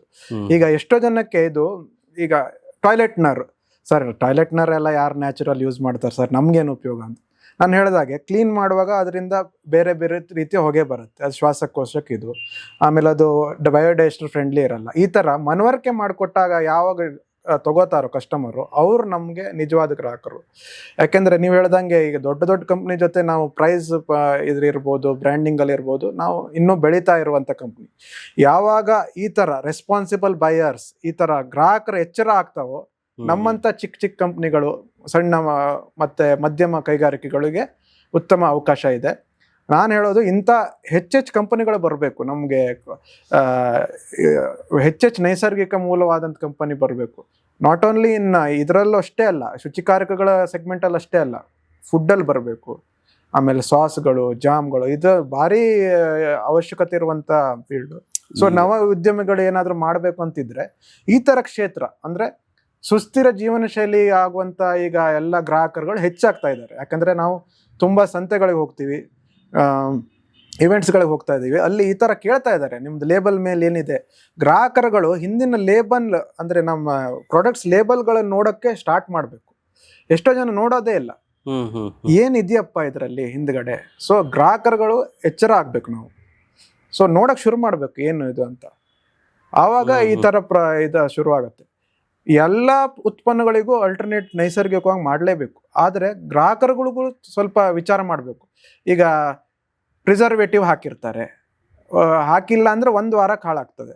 ನನಗೆ 1 ವಾರ ಸಾಕು, ನನಗೆ ಪ್ರಿಸರ್ವೇಟಿವ್ ಇಲ್ದಿರೋ ಬೇಕು ಅಂತ ಒಂದು ತಿಳುವಳಿಕೆ ಗ್ರಾಹಕರುಗಳು ಹೆಚ್ಚು ಮಾಡಬೇಕು. ಈಗ ನಿಮ್ಮ ಪ್ರಾಡಕ್ಟ್ಸಲ್ಲಿ ಎಕ್ಸ್ಪೈರಿ ಡೇಟು ಆ ಥರ ಏನೋ ಇದೆ. ನಮ್ಮದು 18 ತಿಂಗಳ ಇದು, ಬಟ್ ನಾವು ನೈಸರ್ಗಿಕ ಮತ್ತು ಅಕ್ಸೆಪ್ಟೇಬಲ್, ಈಗ ಫುಡ್ ಗ್ರೇಡ್ ಅಂದರೆ ಯಾವುದು ಫುಡ್ಡಲ್ಲಿ ಬಳಸ್ತಾರೋ ಅಂತ ಇದನ್ನ ಉಪಯೋಗಿಸ್ತಾ ಇದ್ದೀವಿ. ಸೊ ಅದರಿಂದ ನಾವು ಒಂದು ಸ್ವಲ್ಪ ಶೆಲ್ಫ್ ಲೈಫ್, ಯಾಕೆಂದ್ರೆ ನಮ್ಮ ಪ್ರಾಡಕ್ಟ್ಸ್ ಎಲ್ಲ 1 ವಾರ ಹಾಳಾಗ್ಬಿಟ್ರೆ ಜನ ಇದಾಗಲ್ಲ, ತಗೊಳಲ್ಲ. ಸೊ 18 ತಿಂಗಳು ನಮ್ದು ಬಾಳಿಕೆ ಬರುತ್ತೆ. ಆ್ಯಂಡ್ ಇಟ್ಸ್ ಟಾಕ್ಸಿಕ್ ಫ್ರೀ, ಆ ಥರ ಒಂದು ಇದರನ್ನ ಬಳಸ್ತೀವಿ. ಆಮೇಲೆ ಈಗ ನುಗ್ಗೆಕಾಯಿ ದ್ರಾವಣ ಇರ್ಬೋದು, ಆಮೇಲೆ ಉಪ್ಪು ಇರ್ಬೋದು, ಅದು ಶೆಲ್ಫ್ ಲೈಫ್ ಅನ್ನ ನ್ಯಾಚುರಲ್ ಆಗಿ ಹೆಚ್ಚು. ಅಂದ್ರೆ ನೀವು ಹೇಳ್ತಾ ಇರೋದು ಈಗ ನಿಮ್ಮ ಪ್ರಾಡಕ್ಟ್ಸ್ ಅಲ್ಲಿ ಶೆಲ್ಫ್ ಲೈಫ್ ಪ್ರಿಸರ್ವೇಟಿವ್ಸ್ ಏನು ಯೂಸ್ ಮಾಡಿ ಅದು ನೈಸರ್ಗಿಕವಾಗಿ ಇರುತ್ತೆ. ನೈಸರ್ಗಿಕನೂ ಇದೆ, ಆಮೇಲೆ ರಾಸಾಯನಿಕ ಏನಿರುತ್ತೆ, ಉಪ್ಪುನೂ ಇರ್ಬೋದು, ಇದು ರಾಸಾಯನಿಕ. ಆದ್ರೆ it is approved in organic. ಇದು ಕೆಲವೊಂದು ಈಗ ಎಲ್ಲದೂ ರಾಸಾಯನಿಕ, ಈಗ ಉಪ್ಪು ರಾಸಾಯನಿಕ, ಬಟ್ ಅದು ಇಟ್ಸ್ ಸೇಫ್, ನಾವು ಉಪ್ಪನ್ನ ಡೈಲಿ ಕನ್ಸ್ಯೂಮ್. ಆ ಥರ ಏನು ರಾಸಾಯನಿಕ ಏನಿದೆ ಆ ಉಪಯೋಗಿಸುವಂತ ಕೂಡ ಇದೇನು 4A 4B ಲೀಸ್ಟ್ ಅಂತ ಇದೆ, ಆ ಲೀಸ್ಟಲ್ಲಿ ಇರುವಂಥ ಇದನ್ನೇ ಉಪಯೋಗಿಸ್ಬೇಕು. ಆವಾಗ ಅದನ್ನು ನೀವು ಆರ್ಗ್ಯಾನಿಕ್, ರಾಸಾಯನಿಕ ಮುಕ್ತ ಅಂತ ಹೇಳ್ಬೋದು. ನಿಮ್ಮಲ್ಲಿ ಡೀಲರ್ಸು ಡಿಸ್ಟ್ರಿಬ್ಯೂಟರು ಇದ್ದಾರಾ, ಅಥವಾ ಡೈರೆಕ್ಟ್ ಆಗಿ ನೀವು ಕನ್ಸ್ಯೂಮರ್ಸಿಗೆ ಮಾತ್ರ ಇದನ್ನ ತಲುಪಿಸ್ತಾ ಇದ್ದೀರಾ? ನಾವು ಬೆಂಗಳೂರಲ್ಲಿ ನಾವೇ ಡಿಸ್ಟ್ರಿಬ್ಯೂಟ್ ಮಾಡ್ತಾ ಇದ್ದೀವಿ. ಆಮೇಲೆ ಚೆನ್ನೈಲಿ ಇದೆಲ್ಲ ಡಿಸ್ಟ್ರಿಬ್ಯೂಟರ್ಸ್ ಇದ್ದಾರೆ. ಇವಾಗ ಈಗಿನ ವೇಗ ಯುಗದಲ್ಲಿ ನಮ್ದು ಎಲ್ಲ ಅಮೆಝಾನ್, ಫ್ಲಿಪ್ಕಾರ್ಟ್ ಆ ತರನೇ ಹೆಚ್ಚು ನಾವು ಹೆಚ್ಚಾಗಿ ನೀವು ನೇರ ಗ್ರಾಹಕರಿಗೆ. ಕೋವಿಡ್ ಗಿಂತ ಮುಂಚೆ ಒಂದು 100ರಿಂದ 110 ವಿವಿಧ ಈ ಆರ್ಗ್ಯಾನಿಕ್ ಗ್ರೋಸರಿ ಸ್ಟೋರ್ಸ್, ಅಂದ್ರೆ ಬೇರೆ ಬೇರೆ ಅಂಗಡಿಗಳಲ್ಲಿ ಲಭ್ಯ ಇರ್ತಿತ್ತು. ಬಟ್ ಕಾರಣಾಂತರಗಳಿಂದ ಈ ಕೋವಿಡ್ ಎಷ್ಟೊಂದು ಚೇಂಜ್ ಮಾಡಿಬಿಟ್ಟಿದ್ದೀವಿ ನಾವು. ಆನ್ಲೈನ್ ಅಂದರೆ ನೀವು ನಮ್ಗೆ ವಾಟ್ಸಪ್ ಮಾಡಿದ್ರೆ ಸಾಕು, ನಮ್ದು ನಂಬರ್ 9019239943 ಮಾಡಿದ್ರೆ ನಮಗೆ ಗ್ರಾಹಕರಿಂದ ಮೆಸೇಜ್ ಬರುತ್ತೆ, ಈ ತರ ಉತ್ಪನ್ನ ಬೇಕು. ನಾವು ಬೆಂಗಳೂರಿನ ಮೂಲೆಗಳಿಗೆ ನಾವು ಬೇರೆ ಬೇರೆ ಕಡೆ ನಿಮ್ಮ ಡಿಸ್ಟ್ರಿಬ್ಯೂಟರ್ ಕಳಿಸ್ತೀವಿ. ಆಮೇಲೆ ಇನ್ನು ಡೆಲ್ಲಿ ಅವ್ರು ಬೇಕು, ಮುಂಬೈ ಅವ್ರು ಬೇಕು ಅಂದ್ರೆ ಅವ್ರು ಅಮೆಝಾನ್ ನಮ್ದು ಎಕೋ ಸ್ವಚ್ 3R ಅಂತ ಸರ್ಚ್ ಮಾಡಿದ್ರೆ ಆರಾಮಾಗಿ ಅವರು ಆರ್ಡರ್ ಹಾಕ್ಬೋದು. ಸೊ ಈ ರೀತಿ ನಮ್ಮ ಮಾರುಕಟ್ಟೆಯನ್ನು ನಾವು ವ್ಯಾಪಿಸ್ತೀವಿ. ಈಗ ದಿನನಿತ್ಯದ ಬಳಕೆ ವಸ್ತುಗಳು ಒಂದಾಯ್ತು, ಈ ರೀತಿ ಡಿಟರ್ಜೆಂಟ್ಸು ನೀವೇನು ಹೇಳಿದ್ರಿ, ಅದೇ ತರ ಕ್ಲೀನರ್ಸು, ಡಿಟರ್ಜೆಂಟ್ಸ್ ಎಲ್ಲ ನೈಸರ್ಗಿಕವಾಗಿ ಬರುತ್ತೆ. ಅದೇ ಥರ ನೀವು ಈಗ ಸೋಪ್ಸು ಮತ್ತು ಶ್ಯಾಂಪು ಇದನ್ನೆಲ್ಲ ಲಿಕ್ವಿಡ್ ಫಾರ್ಮಲ್ಲಿ ನೀವು ಇದು ಮಾಡ್ತಾ ಇದ್ದೀರಾ, ಹ್ಯಾಂಡ್ ವಾಶು, ಸ್ಯಾನಿಟೈಸರ್ಸ್ ಎಲ್ಲ. ಇದನ್ನ ಈಗ ಡಾಕ್ಟರ್ಸ್ಗಳು ಪ್ರಿಸ್ಕ್ರೈಬ್ ಮಾಡ್ತಾರಾ ಅಥವಾ ಹೇಗೆ? ಡಾಕ್ಟರ್ಸ್ ಅಂದ್ರೆ ನಾನು ಹೇಳ್ತಾರೆ ಈ ಆಂಗಲ್ ನಿಮ್ಗೆ ಯೋಚನೆ ಮಾಡೋಕೆ, ಅಂದ್ರೆ ಅವರನ್ನು ಪ್ರಿಸ್ಕ್ರೈಬ್ ಮಾಡೋ ತರ ನಾವು ಮಾಡ್ಬೋದು. ಯಾಕಂದ್ರೆ ನೀವೆಲ್ಲ ಡಾಕ್ಟರ್ಸ್, ನೀವೆಲ್ಲ PhD ಮಾಡಿ ವಿಜ್ಞಾನಿಗಳು ಬಂದಿರೋರು. ಮಾಡ್ಬೋದು. ನಾವು ಅದು ಆಯುಷ್ ಇಲಾಖೆಗೆ ನಾವು ಇದು ಅಪ್ಲೈ ಮಾಡಿದೀವಿ. ಲೈಸೆನ್ಸ್ ಸಿಕ್ಕಿದ ಮೇಲೆ ನಾವು ಡಾಕ್ಟರ್ಗಳ ಭೇಟಿಯಾಗಿ, ಸರ್ ಈ ತರ ಹ್ಯಾಂಡ್ ವಾಶ್ ಇದೆ, ಈ ತರ ಶಾಂಪೂ ಇದೆ, ನಮ್ಮ ಅದಕ್ಕೆ ಬೇರೆ ರೆಪ್ಗಳನ್ನು ಇಡಬೇಕಾಗತ್ತೆ. ನಾವು ಅದನ್ನ ಸಪರೇಟ್ ಸೆಗ್ಮೆಂಟ್ ಮಾರ್ಕೆಟಿಂಗ್ ಟೀಮ್ ಇಟ್ಬಿಟ್ಟು ಈ ತರ ಲಭ್ಯವಿದೆ, ನೀವು ಇದನ್ನ ರೆಫರ್ ಮಾಡ್ಬೋದು, ಇದನ್ನ ಬರಿಬಹುದು ಅಂತ ಗ್ರಾಹಕರಿಗೆ ಹೇಳ್ಬೋದು. ಸೊ ಅದು ಒಂದು ಇದು ನಾವು ಮುಂದೆ ನಾವು ಕೆಲವೊಂದು ಲೈಸೆನ್ಸಿಂಗ್ಗಳು ನಡೀತಾ ಇದೆ, ಅದು ತಗೊಂಡ್ ಮಾಡ್ಬೇಕಾಗತ್ತೆ. ಆ ಲೈಸೆನ್ಸ್ ಡಾಕ್ಟರ್ಸ್ ಥ್ರೂ ಹೋಗ್ಬೇಕಾದ್ರೆ ಕೆಲವೊಂದು ವಿವಿಧ ಬೇರೆ ಬೇರೆ ರೀತಿಯ ಇಲಾಖೆಗಳಿಂದ ಅದಕ್ಕೆ ನಾವು ಈಗ ಬೇರೆ ಬೇಕಾಗಿರುವಂತ ಸ್ಟಡೀಸ್ ಮಾಡ್ಬೇಕಾಗತ್ತೆ. ಸ್ಟೆಬಿಲಿಟಿ ಸ್ಟಡೀಸ್ ಅಂತ ಇರ್ಬೋದು, ಆಮೇಲೆ ಕ್ಲಿನಿಕಲ್ ಇವ್ಯಾಲ್ಯೂಯೇಷನ್ ಅಂತ ಅದನ್ನ ಮಾಡ್ತಾ ಇದೀವಿ. ನೀವು ಹೇಳ್ದಂಗೆ ನಾವು ಅದಕ್ಕೂ ಕೂಡ ವರ್ಕ್ ಮಾಡ್ತಾ ಇದ್ದೀವಿ. ನಿಮ್ಮ ಮುಂದಿನ ಯೋಚನೆಗಳೇನು? ನಮ್ಮ ಮುಂದಿನ ಯೋಜನೆಗಳಲ್ಲಿ ಅದೇ ನಾವು ಶುರು ಮಾಡಿದ್ದು ಗ್ರಾಹಕರಿಗೆ ಬೇರೆ ಬೇರೆ ರೀತಿಯ ಸೇಫ್ ಆ್ಯಂಡ್ ಸಸ್ಟೈನಬಲ್ ಪ್ರಾಡಕ್ಟ್, ಯಾವುದೇ ಹಾನಿಕಾರಕಗಳಿಂತ ಪ್ರಾಡಕ್ಟ್ಸ್ಗಳನ್ನು ಮಾಡಬೇಕು ಅಂತ. ಇವಾಗ ನಾವು ಓರಲ್ ಕೇರ್ ಪ್ರಾಡಕ್ಟ್ಸ್ ಅಂದರೆ ಮೌತ್ ವಾಶ್ ಇರ್ಬೋದು, ಡೆಂಚರ್ ವಾಶ್ ಇರ್ಬೋದು, ಆ ಥರ ಅದರ ಮೇಲೆ ವರ್ಕ್ ಮಾಡ್ತಾ ಇದ್ದೀವಿ. ಆಮೇಲೆ ಎಷ್ಟೋ ಈಗ ಸೊಳ್ಳೆ ನಿವಾರಣೆಗೆ ಎಷ್ಟೋ ಈಗ ಕೆಮಿಕಲ್ಸ್ಗಳು ಆಗ್ತಾ ಇದೆ, ಅದಕ್ಕೆ ಒಂದು ಉತ್ತಮವಾದ ಆಲ್ಟರ್ನೇಟಿವ್ ಹುಡುಕ್ತಾ ಇದ್ದಾರೆ ಜನ. ಅದರ ಮೇಲೆ ವರ್ಕ್ ಮಾಡ್ತಾ ಇದ್ದೀವಿ. ಬೇವಿನ ಎಣ್ಣೆ ಮತ್ತು ವೈಟೆಕ್ಸ್ ನಿಗುಂಡ ಅಂದರೆ ನುಕ್ಕೆ ಸೊಪ್ಪಿನ ಎಕ್ಸ್ಟ್ರಾಕ್ಟ್ ಯೂಸ್ ಮಾಡಿ ಅದರೆಲ್ಲ ಪೈಪ್ಲೈನ್ ಪ್ರಾಡಕ್ಟ್ಸ್ ಅಂದರೆ ನಡೀತಾ ಇದೆ. ಸೊ ನಾವು ನೀವು ಮೊದಲೇ ಹೇಳಿರುವಂತೆ ವಿಜ್ಞಾನಿಗಳು, ಸೊ ಅದೇ ನಮ್ದು ದಿನನಿತ್ಯ ಕಾರ್ಯ. ದಿನಕ್ಕೆ ಹೇಗೆ ಇದಕ್ಕೆ ಅಲ್ಟರ್ನೇಟಿವ್ ಈ ರಾಸಾಯನಿಕ ಹೇಗೆ ಮಾಡಬೇಕು ಅಂತಾನೆ ನಾವು ದಿನ ಅದೇ ಮಾಡ್ತಾ ಇರೋದು. ಬಟ್ ಉದ್ಯಮನೂ ನಡೆಸ್ತಾ ಇದ್ದೀವಿ, ಇದನ್ನು ಮಾಡ್ತಾ ಇದೀವಿ. ಮುಂದೆ ಈ ತರ ಬೇರೆ ಬೇರೆ ಸೆಗ್ಮೆಂಟ್ಗಳಲ್ಲಿ ನಾವು ಬೇಬಿ ಕೇರ್ ಪ್ರಾಡಕ್ಟ್ಸ್ ಅನ್ನು ಮಾಡ್ತಾ ಇದೀವಿ. ಅಂದ್ರೆ ಮಗುವಿಗೆ ಮತ್ತೆ ಶಿಶುವಿಗೆ ಬೇಕಾಗುವಂತ ಶಾಂಪೂ ಇರ್ಬೋದು, ಸೋಪ್ ಇರ್ಬೋದು, ಅದನ್ನು ವರ್ಕ್ ಮಾಡ್ತಾ ಇದೀವಿ. ಅದೊಂದು ಸಪ್ರೇಟ್ ಒಂದು ಬ್ರ್ಯಾಂಡ್ ಬರ್ತಾ ಇದೆ, ಅದನ್ನು ಮಾಡ್ತಾ ಇದ್ದೀವಿ. ಆಮೇಲೆ ಪೆಟ್ ಕೇರ್ ಪ್ರಾಡಕ್ಟ್ಸ್ ಎಷ್ಟೊಂದು ನಮಗೆ ಅವಕಾಶ ಇದೆ ನೋಡಿ. ಈಗ ನವ ಉದ್ಯಮಿಗಳಿಗೆ ಏನಾದ್ರು ಮಾಡ್ಬೇಕಂತಿದ್ರೆ safe pet care products, safe baby care products, ಈ ತರ ಎಲ್ಲ ಅವಕಾಶಗಳಿದೆ. ನಾವು ಅದೇ ಈಗ ಬ್ರಿಕ್ಸ್ ಅಂದ್ರೆ biological research innovation centre and solution ಒಂದು ಮದರ್ ಕಂಪನಿ ಅಂತ ಮಾಡಿಬಿಟ್ಟು ಬೇರೆ ಬೇರೆ ಬ್ರ್ಯಾಂಡ್ಗಳನ್ನ ನಾವು ಇಕೋಸ್ವಚ್ 3R ಅಂತ ಮನೆ ಬಳಕೆ ಹೋಮ್ ಕೇರ್ ಪ್ರಾಡಕ್ಟ್ಸ್ ಇದೆ, ಇಕೋಸತ್ವ 3R ಅಂತ ಪರ್ಸನಲ್ ಕೇರ್ ಪ್ರಾಡಕ್ಟ್ಸ್ ಇದೆ. ಅದೇ ತರ ಬೇಬಿ ಕೇರ್ಗೆ ಒಂದು ನವೀನ ಒಂದು ಹೆಸರನ್ನ ಇಟ್ಬಿಟ್ಟು ಮಾಡ್ಬೋದು. ಆಮೇಲೆ ಪೆಟ್ ಕೇರ್ ಅನ್ನ ಮಾಡ್ಬೋದು. ಆ ತರ ಬೇರೆ ಬೇರೆ ಸೆಗ್ಮೆಂಟ್ಗಳನ್ನು ಮಾಡುವಂತ ಒಂದು ನಮ್ಮ ಕಲ್ಪನೆ ಅಂದ್ರೆ ವಿಚಾರ ಇದೆ, ಮುಂದೆ ಮಾಡುವ ಯೋಜನೆ ಇದೆ. ಆಲ್ರೆಡಿ ನಾವು ಅದರ ಹಾದಿಯಲ್ಲಿ ನಾವು ಮುನ್ನುಗ್ತಾ ಇದೀವಿ. ಸೊ ಈ ರೀತಿ ನೀವೇನು ಪ್ರಾಡಕ್ಟ್ಸ್ಗಳನ್ನ ಹೇಳಿದ್ರಲ್ಲ, ಇದು ಭಾರತದಲ್ಲಿ ಮೊದಲನೇ ಬಾರಿ ನೀವು ಶುರು ಮಾಡಿರುವಂತ ಸಂಸ್ಥೆನಾ ಅಥವಾ ಈ ರೀತಿ ಸಂಸ್ಥೆಗಳು ಮತ್ತು ಇದೆಯಾ, ಹೇಗೆ, ಯಾವ ರೀತಿ? ಈ ಅಂಟುವಾಳಕಾಯಿ ಶಿಕಾಕಾಯಿಯ ಕಾಂಬಿನೇಷನ್ ಅಂದ್ರೆ ದ್ರಾವಣ ಯೂಸ್ ಮಾಡುವುದು ನಾವೇ ಮೊದಲು. ಅದು ಅಂಟುವಾಳಕಾಯಿಯಿಂದ ಟಾಯ್ಲೆಟ್ನರ್ ಅಂತ ನೀವು ಸರ್ಚ್ ಮಾಡಿದ್ರೆ ಎಲ್ಲೂ ಸಿಗಲ್ಲ. ಈಗ ಎಷ್ಟೋ ಜನ ಕೇಳ್ತಾರೆ ಟಾಯ್ಲೆಟ್ನರ್ ಹೆಂಗ್ ಅಂಟುವಾಳಕಾಯಿ ತಲೆ ತೊಳೆಯೋದಲ್ವಾ ಅದು ಅಂತ. ಅದು ಒಂದು ತಪ್ಪು ಕಲ್ಪನೆ. ಸೈಂಟಿಫಿಕಲ್ ವೈಜ್ಞಾನಿಕವಾಗಿ ಇದೊಂದು ಕ್ಲೀನ್ ಮಾಡುವಂತ ಅಂದ್ರೆ ಶುಚಿ ಮಾಡುವಂತ ಶುಚಿಕಾರಕ.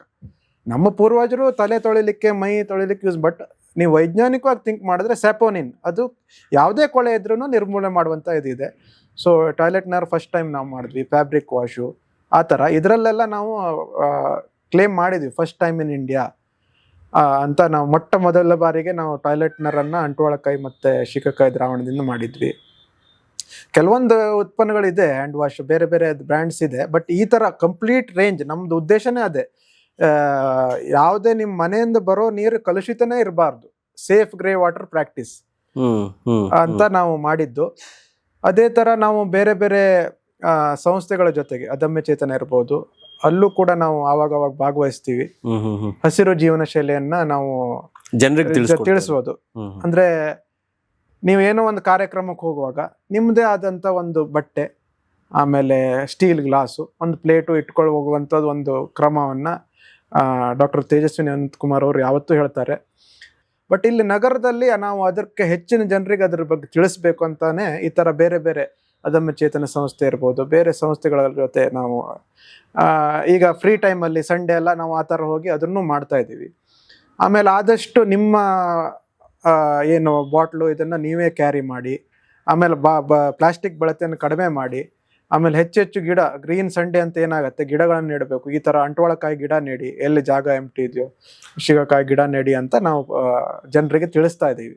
ಈಗ ಅಂಟ್ವಾಳಕಾಯಿ ಮತ್ತೆ ಶಿಕಾಕಾಯಿ ನೀವು ಉಪಯೋಗಿಸ್ತೀರಾ, ಇದನ್ನ ಆರ್ಗ್ಯಾನಿಕ್ ಆಗಿ ನಾವು ಹೇಗೆ ಬದುಕಬಹುದು ಅನ್ನೋದನ್ನ ತೋರಿಸ್ತೀರಾ ನೀವು ಇದ್ರ ಮೂಲಕ. ಈಗ ಅದನ್ನ ಬೆಳೆದಿರುವಾಗ ಅವರು ಬೇರೆ ಬೇರೆ ಕೀಟನಾಶಕಗಳನ್ನ ಸಿಂಪಡಿಸಿರ್ಬೋದಲ್ಲ? ಸಾಧ್ಯತೆ ಆದ್ರೆ ಅಂಟ್ವಾಳಕಾಯಿ ಮತ್ತೆ ಶಿಕಾಕಾಯಿಗೆ ಬೆಳೆಯುವಾಗ ಯಾವುದೇ ರೀತಿಯ ಸಿಂಪಡಣೆ ಮಾಡೋ ಅವಶ್ಯಕತೆ ಬರಲ್ಲ. ಇಟ್ಸ್ ಅಂದ್ರೆ ಟ್ರೀ ಕ್ರಾಪ್, ಅದು ನೆಟ್ರು ಸಾಕು ಬೆಳ್ಕೊಳುತ್ತೆ. ನೆಟ್ರು ಸಾಕು ಬೆಳೆಯುತ್ತೆ, ನೀರ್ ಹಾಕ್ತಾ ಇರ್ಬೇಕು, ನೀರುನು ಅವಾಗ ಹಾಕಿದ್ರೆ ಸಾಕು. ಆಮೇಲೆ ಶಿಕಾಕಾಯಿ ಮುಳ್ಳು ಗಿಡ, ಅದಕ್ಕೆ ಅಷ್ಟು ಯಾವ್ದು ಇದಲ್ಲ, ತೆಗಿಯೋದೊಂದು ಸ್ವಲ್ಪ ಕಷ್ಟ ಬಿಟ್ರೆ ಇಟ್ಸ್ ಶ್ರಬ್. ಆಮೇಲೆ ಇದಕ್ಕೆ ಯಾವುದೇ ರೀತಿ ಕೀಟ ಇದು ಕಡಿಮೆ, ಯಾಕಂದ್ರೆ ಕೀಟಕ್ಕೆ ತರಕಾರಿ ಕಡೆ ಆಮೇಲೆ ಹಣ್ಣು ಕಡೆ ಹೋಗ್ಬಿಡತ್ತೆ ಅದು. ಸೊ ಇದ್ರಲ್ಲಿ ಏನು ಸಿಹಿಕಾರಕ ಅಥವಾ ಏನೋ ಒಂದು ಇದಿಲ್ಲ.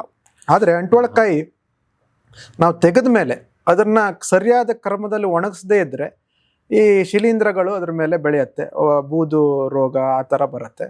ಅದಕ್ಕೆ ನಾವು ಒಳ್ಳೆ ನೀವು ಸೂರ್ಯನ ಬಿಸಿಲಿನಲ್ಲಿ ಒಣಗಿಸಿದ್ರೆ ಅದು ಯಾವುದೇ ರೀತಿ ಇದಾಗಲ್ಲ. ಸೊ ಈ ಅಂಟ್ವಾಳಕಾಯಿ ಮತ್ತು ಹೀರೆಕಾಯಿ ಬೆಳೆಸಲಿಕ್ಕೆ ಯಾವುದೇ ಕೆಮಿಕಲ್ ಸಿಂಪಡಣೆ ಬೇಕಾಗಲ್ಲ, ಕೆಮಿಕಲ್ ಗೊಬ್ಬರನೂ ಬೇಕಾಗಲ್ಲ. ಹಸುವಿನ ಗೊಬ್ಬರ ಒಂದು ಇದ್ರೆ ಸಾಕಾಗತ್ತೆ. ಆವಾಗ ಇನ್ನೂ ಬೇಗ ಮತ್ತು ಹೆಚ್ಚಿನ ಇಳುವರಿಯನ್ನು ನಾವು ಪಡಿಬಹುದು.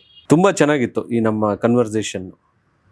ಇವತ್ತಿನ ಯುವಕರಿಗೆ ನೀವೇನು ಹೇಳೋದಕ್ಕೆ ಇಷ್ಟಪಡ್ತೀರಿ? ನಾನು ಇವತ್ತಿನ ಯುವಕರಿಗೆ ಏನು ಹೇಳಬೇಕು ಅಂತ ಹೇಳಿದ್ರೆ, ಯುವಕರು ಸ್ವಲ್ಪ ಬೇರೆ ರೀತಿ ಯೋಚನೆ ಮಾಡ್ಲಿಕ್ಕೆ ಶುರು ಮಾಡ್ಬೋದು. ಎಲ್ಲರೂ ನಾನು ವಿದ್ಯಾಭ್ಯಾಸ ಮುಗಿಸಿ ಗೌರ್ಮೆಂಟ್ಗೆ ಜಾಬ್ಗೆ ಹೋಗಬೇಕು, ಆಮೇಲೆ ಬೇರೆ ಮಲ್ಟಿನ್ಯಾಷನಲ್ ಕಂಪ್ನಿ ಉದ್ಯೋಗಕ್ಕೆ ಹೋಗಬೇಕು ಅಂತ ವಿಚಾರ ಇರಲಿ. ಆದರೆ ಸಿಕ್ಕಿಲ್ಲ ಅಂದರೆ ನೀವು ಯಾವುದೇ ಒಂದು ಧೃತಿಗೆಡಬೇಡಿ, ಸ್ವಂತ ಉದ್ಯಮವನ್ನು ಪ್ರಾರಂಭಿಸಿ. ಸ್ವಂತ ಉದ್ಯಮದಲ್ಲೂ ಬಹಳಷ್ಟು ಚಾಲೆಂಜಸ್ಗಳಿವೆ, ಆದರೆ ನಿಮಗೆ ಒಂದು ದೃಢತೆ, ವೈಚಾರಿಕ ಸ್ಪಷ್ಟತೆ ಇದ್ದರೆ ಯಾವುದೇ ಇದನ್ನು ಮಾಡ್ಬೋದು.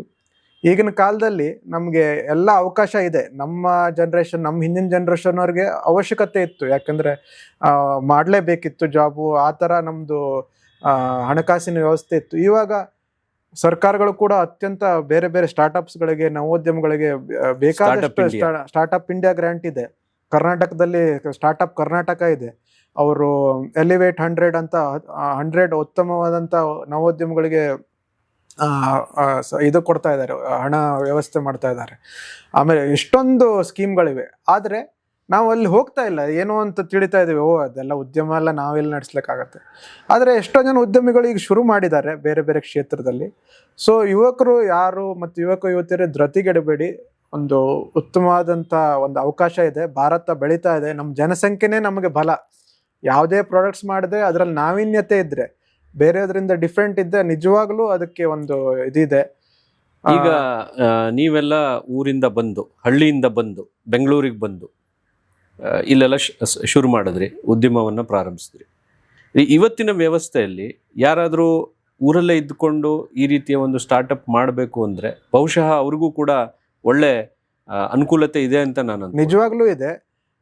ಎಷ್ಟೊಂದು ಸ್ಕೀಮ್ಗಳು ಬಂದಿವೆ ಊರಿನಲ್ಲೇ ಇದ್ದು. ಈಗ ಗೌರ್ಮೆಂಟ್ದೇ 1 ಡಿಸ್ಟ್ರಿಕ್ಟ್ 1 ಕ್ರಾಪ್ ಅಂತ ಒಂದು ಯೋಜನೆ ಇದೆ. ಈಗ ಒಂದು ಡಿಸ್ಟ್ರಿಕ್ಟ್ಗೆ ಸಾಂಬಾರ್ ಪದಾರ್ಥ ಇದ್ರೆ ಆ ರಿಲೇಟೆಡ್ ಉದ್ಯಮವನ್ನು ನೀವು ಅಲ್ಲಿ ಶುರು ಮಾಡ್ಬೋದು. ನಿಮ್ಗೆ ಸಬ್ಸಿಡಿಯಲ್ಲಿ ನಿಮಗೆ ಇದು ಸಿಗುತ್ತೆ. ಇದೊಂದು ಉದಾಹರಣೆ. ಅದೇ ರೀತಿ ರಾಷ್ಟ್ರೀಯ ಕೃಷಿ ವಿಕಾಸ್ ಯೋಜನೆ ಅಂತ ಕೇಂದ್ರ ಸರ್ಕಾರದ ಒಂದು ಯೋಜನೆ ಇದೆ. ನಿಮ್ದು ಉದ್ಯಮ, ನವೋದ್ಯಮ ಅಂದ್ರೆ ಬರೀ ಐಡಿಯಾ ಇದೆ, ಅದನ್ನ ನೀವು ಉದ್ಯಮಕ್ಕೆ ಬದಲಿಸಬೇಕು ಅಂದ್ರೆ 5 ಲಕ್ಷದವರೆಗೆ ಗ್ರಾಂಟ್ ಕೊಡ್ತಾರೆ, ಅನುದಾನ. ಅದು ಇಟ್ಸ್ ನಾಟ್ ಲೋನ್, ನೀವು ವಾಪಸ್ ಕೊಡ್ಬೇಕು ಅಂತಿಂದ. ಇನ್ನು ನಿಮ್ದು ಉದ್ಯಮ ಸ್ಟಾರ್ಟ್ ಆಗಿದೆ, ಬೇರೆ ಬೇರೆ ಸಲಕರಣೆಗಳು ತಗೋಬೇಕು, ರೆವಿನ್ಯೂ ಅಂದ್ರೆ ನಿಮ್ಗೆ ಹಣಕಾಸು ಬರ್ತಾ ಇದೆ ಗ್ರಾಹಕರಿಂದ ಅಂದ್ರೆ 25 ಲಕ್ಷವರೆಗೂ ಅನುದಾನವನ್ನು ಕೊಡ್ತಾರೆ. ಸೊ ಅನುದಾನದ ಇದು ಇದೆ. ಆದರೆ ಅವ್ರು ನೋಡೋದೇನು, ನೀವು ಬೇರೆ ಸಂಸ್ಥೆಗಳಿಂದ ಹೇಗೆ ವಿಭಿನ್ನ. ಈಗ ನಾವು ಏನು ಹೇಳ್ತೀವಿ, ರೈತರಿಂದ ನಮ್ಗೆ ಉಪಯೋಗ ಆಗುತ್ತೆ, ಗ್ರಾಹಕರಿಗೆ ಉಪಯೋಗ, ಪರಿಸರಕ್ಕೂ ಹಂಗೆ. ಅದೇ ರೀತಿ ರೈತರಿಗೆ ಉಪಯೋಗ ಆಗುವಂಥ ಯಾವುದೇ ನೀವು ಒಂದು ಉತ್ಪನ್ನ ಇರ್ಬೋದು ಅಥವಾ ಪದಾರ್ಥಗಳನ್ನು ನೀವು ಮಾಡ್ತೀರಿ ಅಂದರೆ ಅದಕ್ಕೆ ನಿಮ್ಗೆ ಯಾವತ್ತೂ ಬೆಲೆ ಇದೆ. ಸೊ ನೀವು ಇರೋ ಸ್ಥಳದಿಂದನೇ ಮಾಡ್ಬೋದು, ಸುತ್ತಮುತ್ತಲಿನವ್ರಿಗೆ ಉದ್ಯೋಗಾವಕಾಶ ಕೊಡ್ಬೋದು. ಆ ಉದ್ಯೋಗ ಕೊಡುವಂಥ ಏನು ಒಂದು ನೆಮ್ಮದಿ ಏನಿದೆಯಲ್ಲ, ಅದರದ್ದು ನೀವು ಅನುಭವಿಸ್ರೇನೆ ಗೊತ್ತಾಗುತ್ತೆ. ಬೇರೆಯವರೆಲ್ಲ ಈ ತಿಂಗಳು ನಮಗೆ ಸಂಬಳ ಬರುತ್ತೆ ಅಂತ ಕಾಯ್ತಾ ಇದ್ರೆ, ನಾವು ಸಂಬಳ ನೀಡಬೇಕು ಅಂತ ಒಂದು ಖುಷಿಲಿರ್ತೀವಿ. ಸೊ ಅದು ಈ ಉದ್ಯಮಿಗಳಿಗಷ್ಟೇ ಗೊತ್ತಾಗತ್ತೆ. ಸೊ ಆ ಥರ ಹೆಚ್ಚೆಚ್ಚು ಉದ್ಯಮಗಳಾದಂಗೆ ದೇಶ ಬೆಳೆಯುತ್ತೆ, ನಮ್ಮಲ್ಲೇ ನಮ್ಮ ಹಣ ಇರುತ್ತೆ. ಸೊ ಅದು ಒಂದು ನಾನು ಯುವಕರಲ್ಲಿ ಮತ್ತು ಯುವತಿಯರಲ್ಲಿ ಮಾಡಿ ಸಾಧ್ಯ ಇದೆ, ಅವಕಾಶ ಇದೆ. ನಾನು ಸಲಹೆ ಕೊಡ್ಲಿಕ್ಕೆ ರೆಡಿ ಇದ್ದೀನಿ, ಯಾರೇ ನಂಗೆ ಸಂಪರ್ಕ ಮಾಡಿದ್ರೆ ಹೇಗೆ ಮಾಡಬೇಕು. ಯಾಕೆಂದರೆ ನಾವು ಒಂದು ಸ್ಟೇಜಿಗೆ ಬಂದಿದ್ದೀವಿ, ಇನ್ನೂ ದೂರ ಕ್ರಮೇಣ ಹೋಗೋದಿದೆ. ಬಟ್ ನಾವು ಹೇಗೆ ಬಂದ್ವಿ ಅದಕ್ಕೆ ಇದನ್ನ ನಾನು ಸಲಹೆ ಕೊಡ್ಲಿಕ್ಕೆ, ನಿಮ್ಮ ಮಾರ್ಗದರ್ಶನದ ಮೂಲಕ ನೀವು ಬೇರೆಯವರಲ್ಲಿ ಸ್ಫೂರ್ತಿ ತುಂಬಲಿಕ್ಕೆ ನಿಮ್ಗೆ ತುಂಬಾ ಆಸಕ್ತಿ ಇದೆ. ಯಾಕೆಂದ್ರೆ ನಾನು ಮೊದಲೇ ಹೇಳಿದಂತೆ ಏನಾದರೂ ಒಂದು ವಿಭಿನ್ನವಾಗಿ ಮಾಡಬೇಕು, ಹೆಚ್ಚೆಚ್ಚು ಉದ್ಯಮಿಗಳು ಬರಬೇಕು. ಆಮೇಲೆ ಇನ್ನೊಂದು ನಾನು ಹೇಳಕ್ಕೆ ಇಚ್ಛೆ ಪಡ್ತೀನಿ, ಎಷ್ಟೋ ಜನ ಸೈಂಟಿಸ್ಟ್ಗಳು PhD ಮಾಡಿದವ್ರು ಇರ್ಬೋದು, ಮಾಸ್ಟರ್ಸ್ ಮಾಡಿದವ್ರು ಇರ್ಬೋದು, ಸೈನ್ಸ್ ಮಾಡಿದವರು ಆಗಲ್ಲ ಅಂತ ಒಂದು ನಂಬಿಕೆಯಲ್ಲಿ ಇದ್ದಾರೆ. ಸೊ ನಾನು ಒಂದು ಉದಾಹರಣೆ ಅಂತ ಹೇಳ್ಬೋದು. ನನ್ಕಿಂತ ಬೇರೆ ಬೇರೆ ಮಾಡಿದವ್ರು ಇರ್ಬೋದು, ಸೈನ್ಸ್ ಮಾಡಿದವ್ರು ಮಾಡ್ಬೋದು, ಬರೀ ಮಾರ್ಕೆಟಿಂಗ್ ಮಾಡಿದವರು ಕಾಮರ್ಸ್ ಅಷ್ಟೇ ಅಲ್ಲ, ಸೈನ್ಸ್ ಮಾಡಿದವ್ರು ಉದ್ಯಮ ನಡೆಸಬೇಕು. ಯಾಕೆಂದ್ರೆ ಸೈನ್ಸ್ ಮಾಡಿದವರಿಗೆ, ನಮಗೆ PhD ಮಾಡಿದವರಿಗೆ ಸಹನೆ, ಸೃಜನಶೀಲತೆ ಎಲ್ಲ ಬಂದ್ಬಿಡತ್ತೆ. ಸೊ ಉದ್ಯಮಿಗಳಿಗೆ ಅದೊಂದು ಅವಶ್ಯಕತೆ ಇರುವಂಥ ಒಂದು ಗುಣ, ಅದು ಸಹನೆ. ಸೊ ಪೇಷನ್ಸ್ ಇದ್ದರೆ ಮಾಡ್ಬೋದು. ಸೊ ಈ ಥರ ಒಂದು ನಂಬಿಕೆಯನ್ನು ನೀವು ಚೇಂಜ್ ಮಾಡ್ಕೋಬೇಕು. ಏನಂದರೆ ವಿಜ್ಞಾನಿಗಳು ಉದ್ಯಮಿಗಳಾಗ್ಲಿಕ್ಕೆ ಸಾಧ್ಯ ಇಲ್ಲ, ಯಾರು ಬೇಕಾದ್ರೂ ಆಗ್ಬೋದು. ಅದಂತೂ ಇವತ್ತಿನ ಪರಿಸ್ಥಿತಿಯಲ್ಲಿ ಖಂಡಿತ ಸಾಧ್ಯ ಇದೆ. ಯಾಕಂದ್ರೆ ಸರ್ಕಾರದಿಂದ ಸಾಧ್ಯ ಇದೆ. ಹೆಚ್ಚೆಚ್ಚು ವಿಜ್ಞಾನ ಯುವಕರು ಯುವತಿಯರು ಬರಬೇಕು. ಯಾಕೆಂದ್ರೆ ನಮಗೆ ಅದರಲ್ಲಿ ಈಗ ಒಂದು ಉದಾಹರಣೆ ಕೊಡುವುದಾದ್ರೆ, ಒಂದು ಪದಾರ್ಥ ಯಾವುದೋ ಉತ್ಪನ್ನ ಮಾಡಬೇಕು ಅಂದ್ರೆ ಅದರಲ್ಲಿ ಏನೇನು ಹಾಕಿ ಮಾಡಿರ್ತಾರೆ ಅಂತ ತಿಳುವಳಿಕೆ ಇರುತ್ತೆ. ಆ ಥರ ಬರಬೇಕು. ಆವಾಗ ಗ್ರಾಹಕರಿಗೂ ಕೂಡ ಒಂದು ಉತ್ತಮವಾದಂಥ ಉತ್ಪನ್ನಗಳನ್ನು ನಾವು ನೀಡಬಹುದು ಅಂತ ನಾನು ಈ ಚಾನೆಲ್ ಮೂಲಕ ನಾನು ಹೇಳಲಿಕ್ಕೆ ಇಚ್ಛಪಡ್ತೀನಿ. ಸೂಪರ್, ತುಂಬ ಚೆನ್ನಾಗಿತ್ತು. ಥ್ಯಾಂಕ್ಸ್ ಡಾಕ್ಟರ್ ರವಿಶಂಕರ್ ಅವರೇ. ನಿಮ್ಮ ಜೀವನದ ಬಗ್ಗೆ, ನೀವು ನಡೆದು ಬಂದ ಹಾದಿ, ಅದೇ ರೀತಿ ಇವತ್ತು ನಮ್ಮ ಜೀವನದಲ್ಲಿ ಕೆಮಿಕಲ್ಸ್ ಯಾವ ರೀತಿ ದುಷ್ಪರಿಣಾಮ ಬೀರ್ತಾ ಇದೆ, ಅದನ್ನು ನಾವು ಹೇಗೆ ತಡೆಗಟ್ಟಬಹುದು. ಅದೇ ಥರ ನೀವು ಹೇಳಿದಾಗೆ ಸುಸ್ಥಿರ ಅಂದರೆ ಸಸ್ಟೈನೇಬಲ್ ಡೆವಲಪ್ಮೆಂಟ್ನ ಸೊಸೈಟಿಯಲ್ಲಿ ನಾವು ಹೇಗೆ ತಗೊಂಬರ್ಬೋದು, ನಾವು ಹೇಗೆ ಆರೋಗ್ಯವಂತರಾಗಿ ಬದುಕಬಹುದು. ಹೌದು. ಅದೇ ಥರ ಈ ನೊರೆ ಅನ್ನೋದು ಯಾವ ರೀತಿ ಹೊರೆ, ಅದನ್ನು ಕೂಡ ಹೇಳಿದಿರ. ತುಂಬ ತಿಳ್ಕೊಂಡಿದ್ದೀವಿ. ಮತ್ತೆ ನಿಮ್ಮನ್ನು ನಾವು ಭೇಟಿ ಆಗ್ತೀವಿ. ಹೀಗೆ ನಮ್ಮ ಚಾನೆಲ್ ವೀಕ್ಷಕರಿಂದ ಏನಾದರೂ ಸಂಶಯಗಳಿದ್ರೆ, ಅವ್ರು ನಿಮ್ಮ ಹತ್ರ ಸಂವಾದ ಮಾಡಬೇಕು ಅಂದಿದ್ರೆ ಖಂಡಿತ ನಾವು ಮತ್ತೆ ಕನೆಕ್ಟ್ ಮಾಡ್ತೀವಿ. ಧನ್ಯವಾದ. Thank you so much. ಧನ್ಯವಾದ.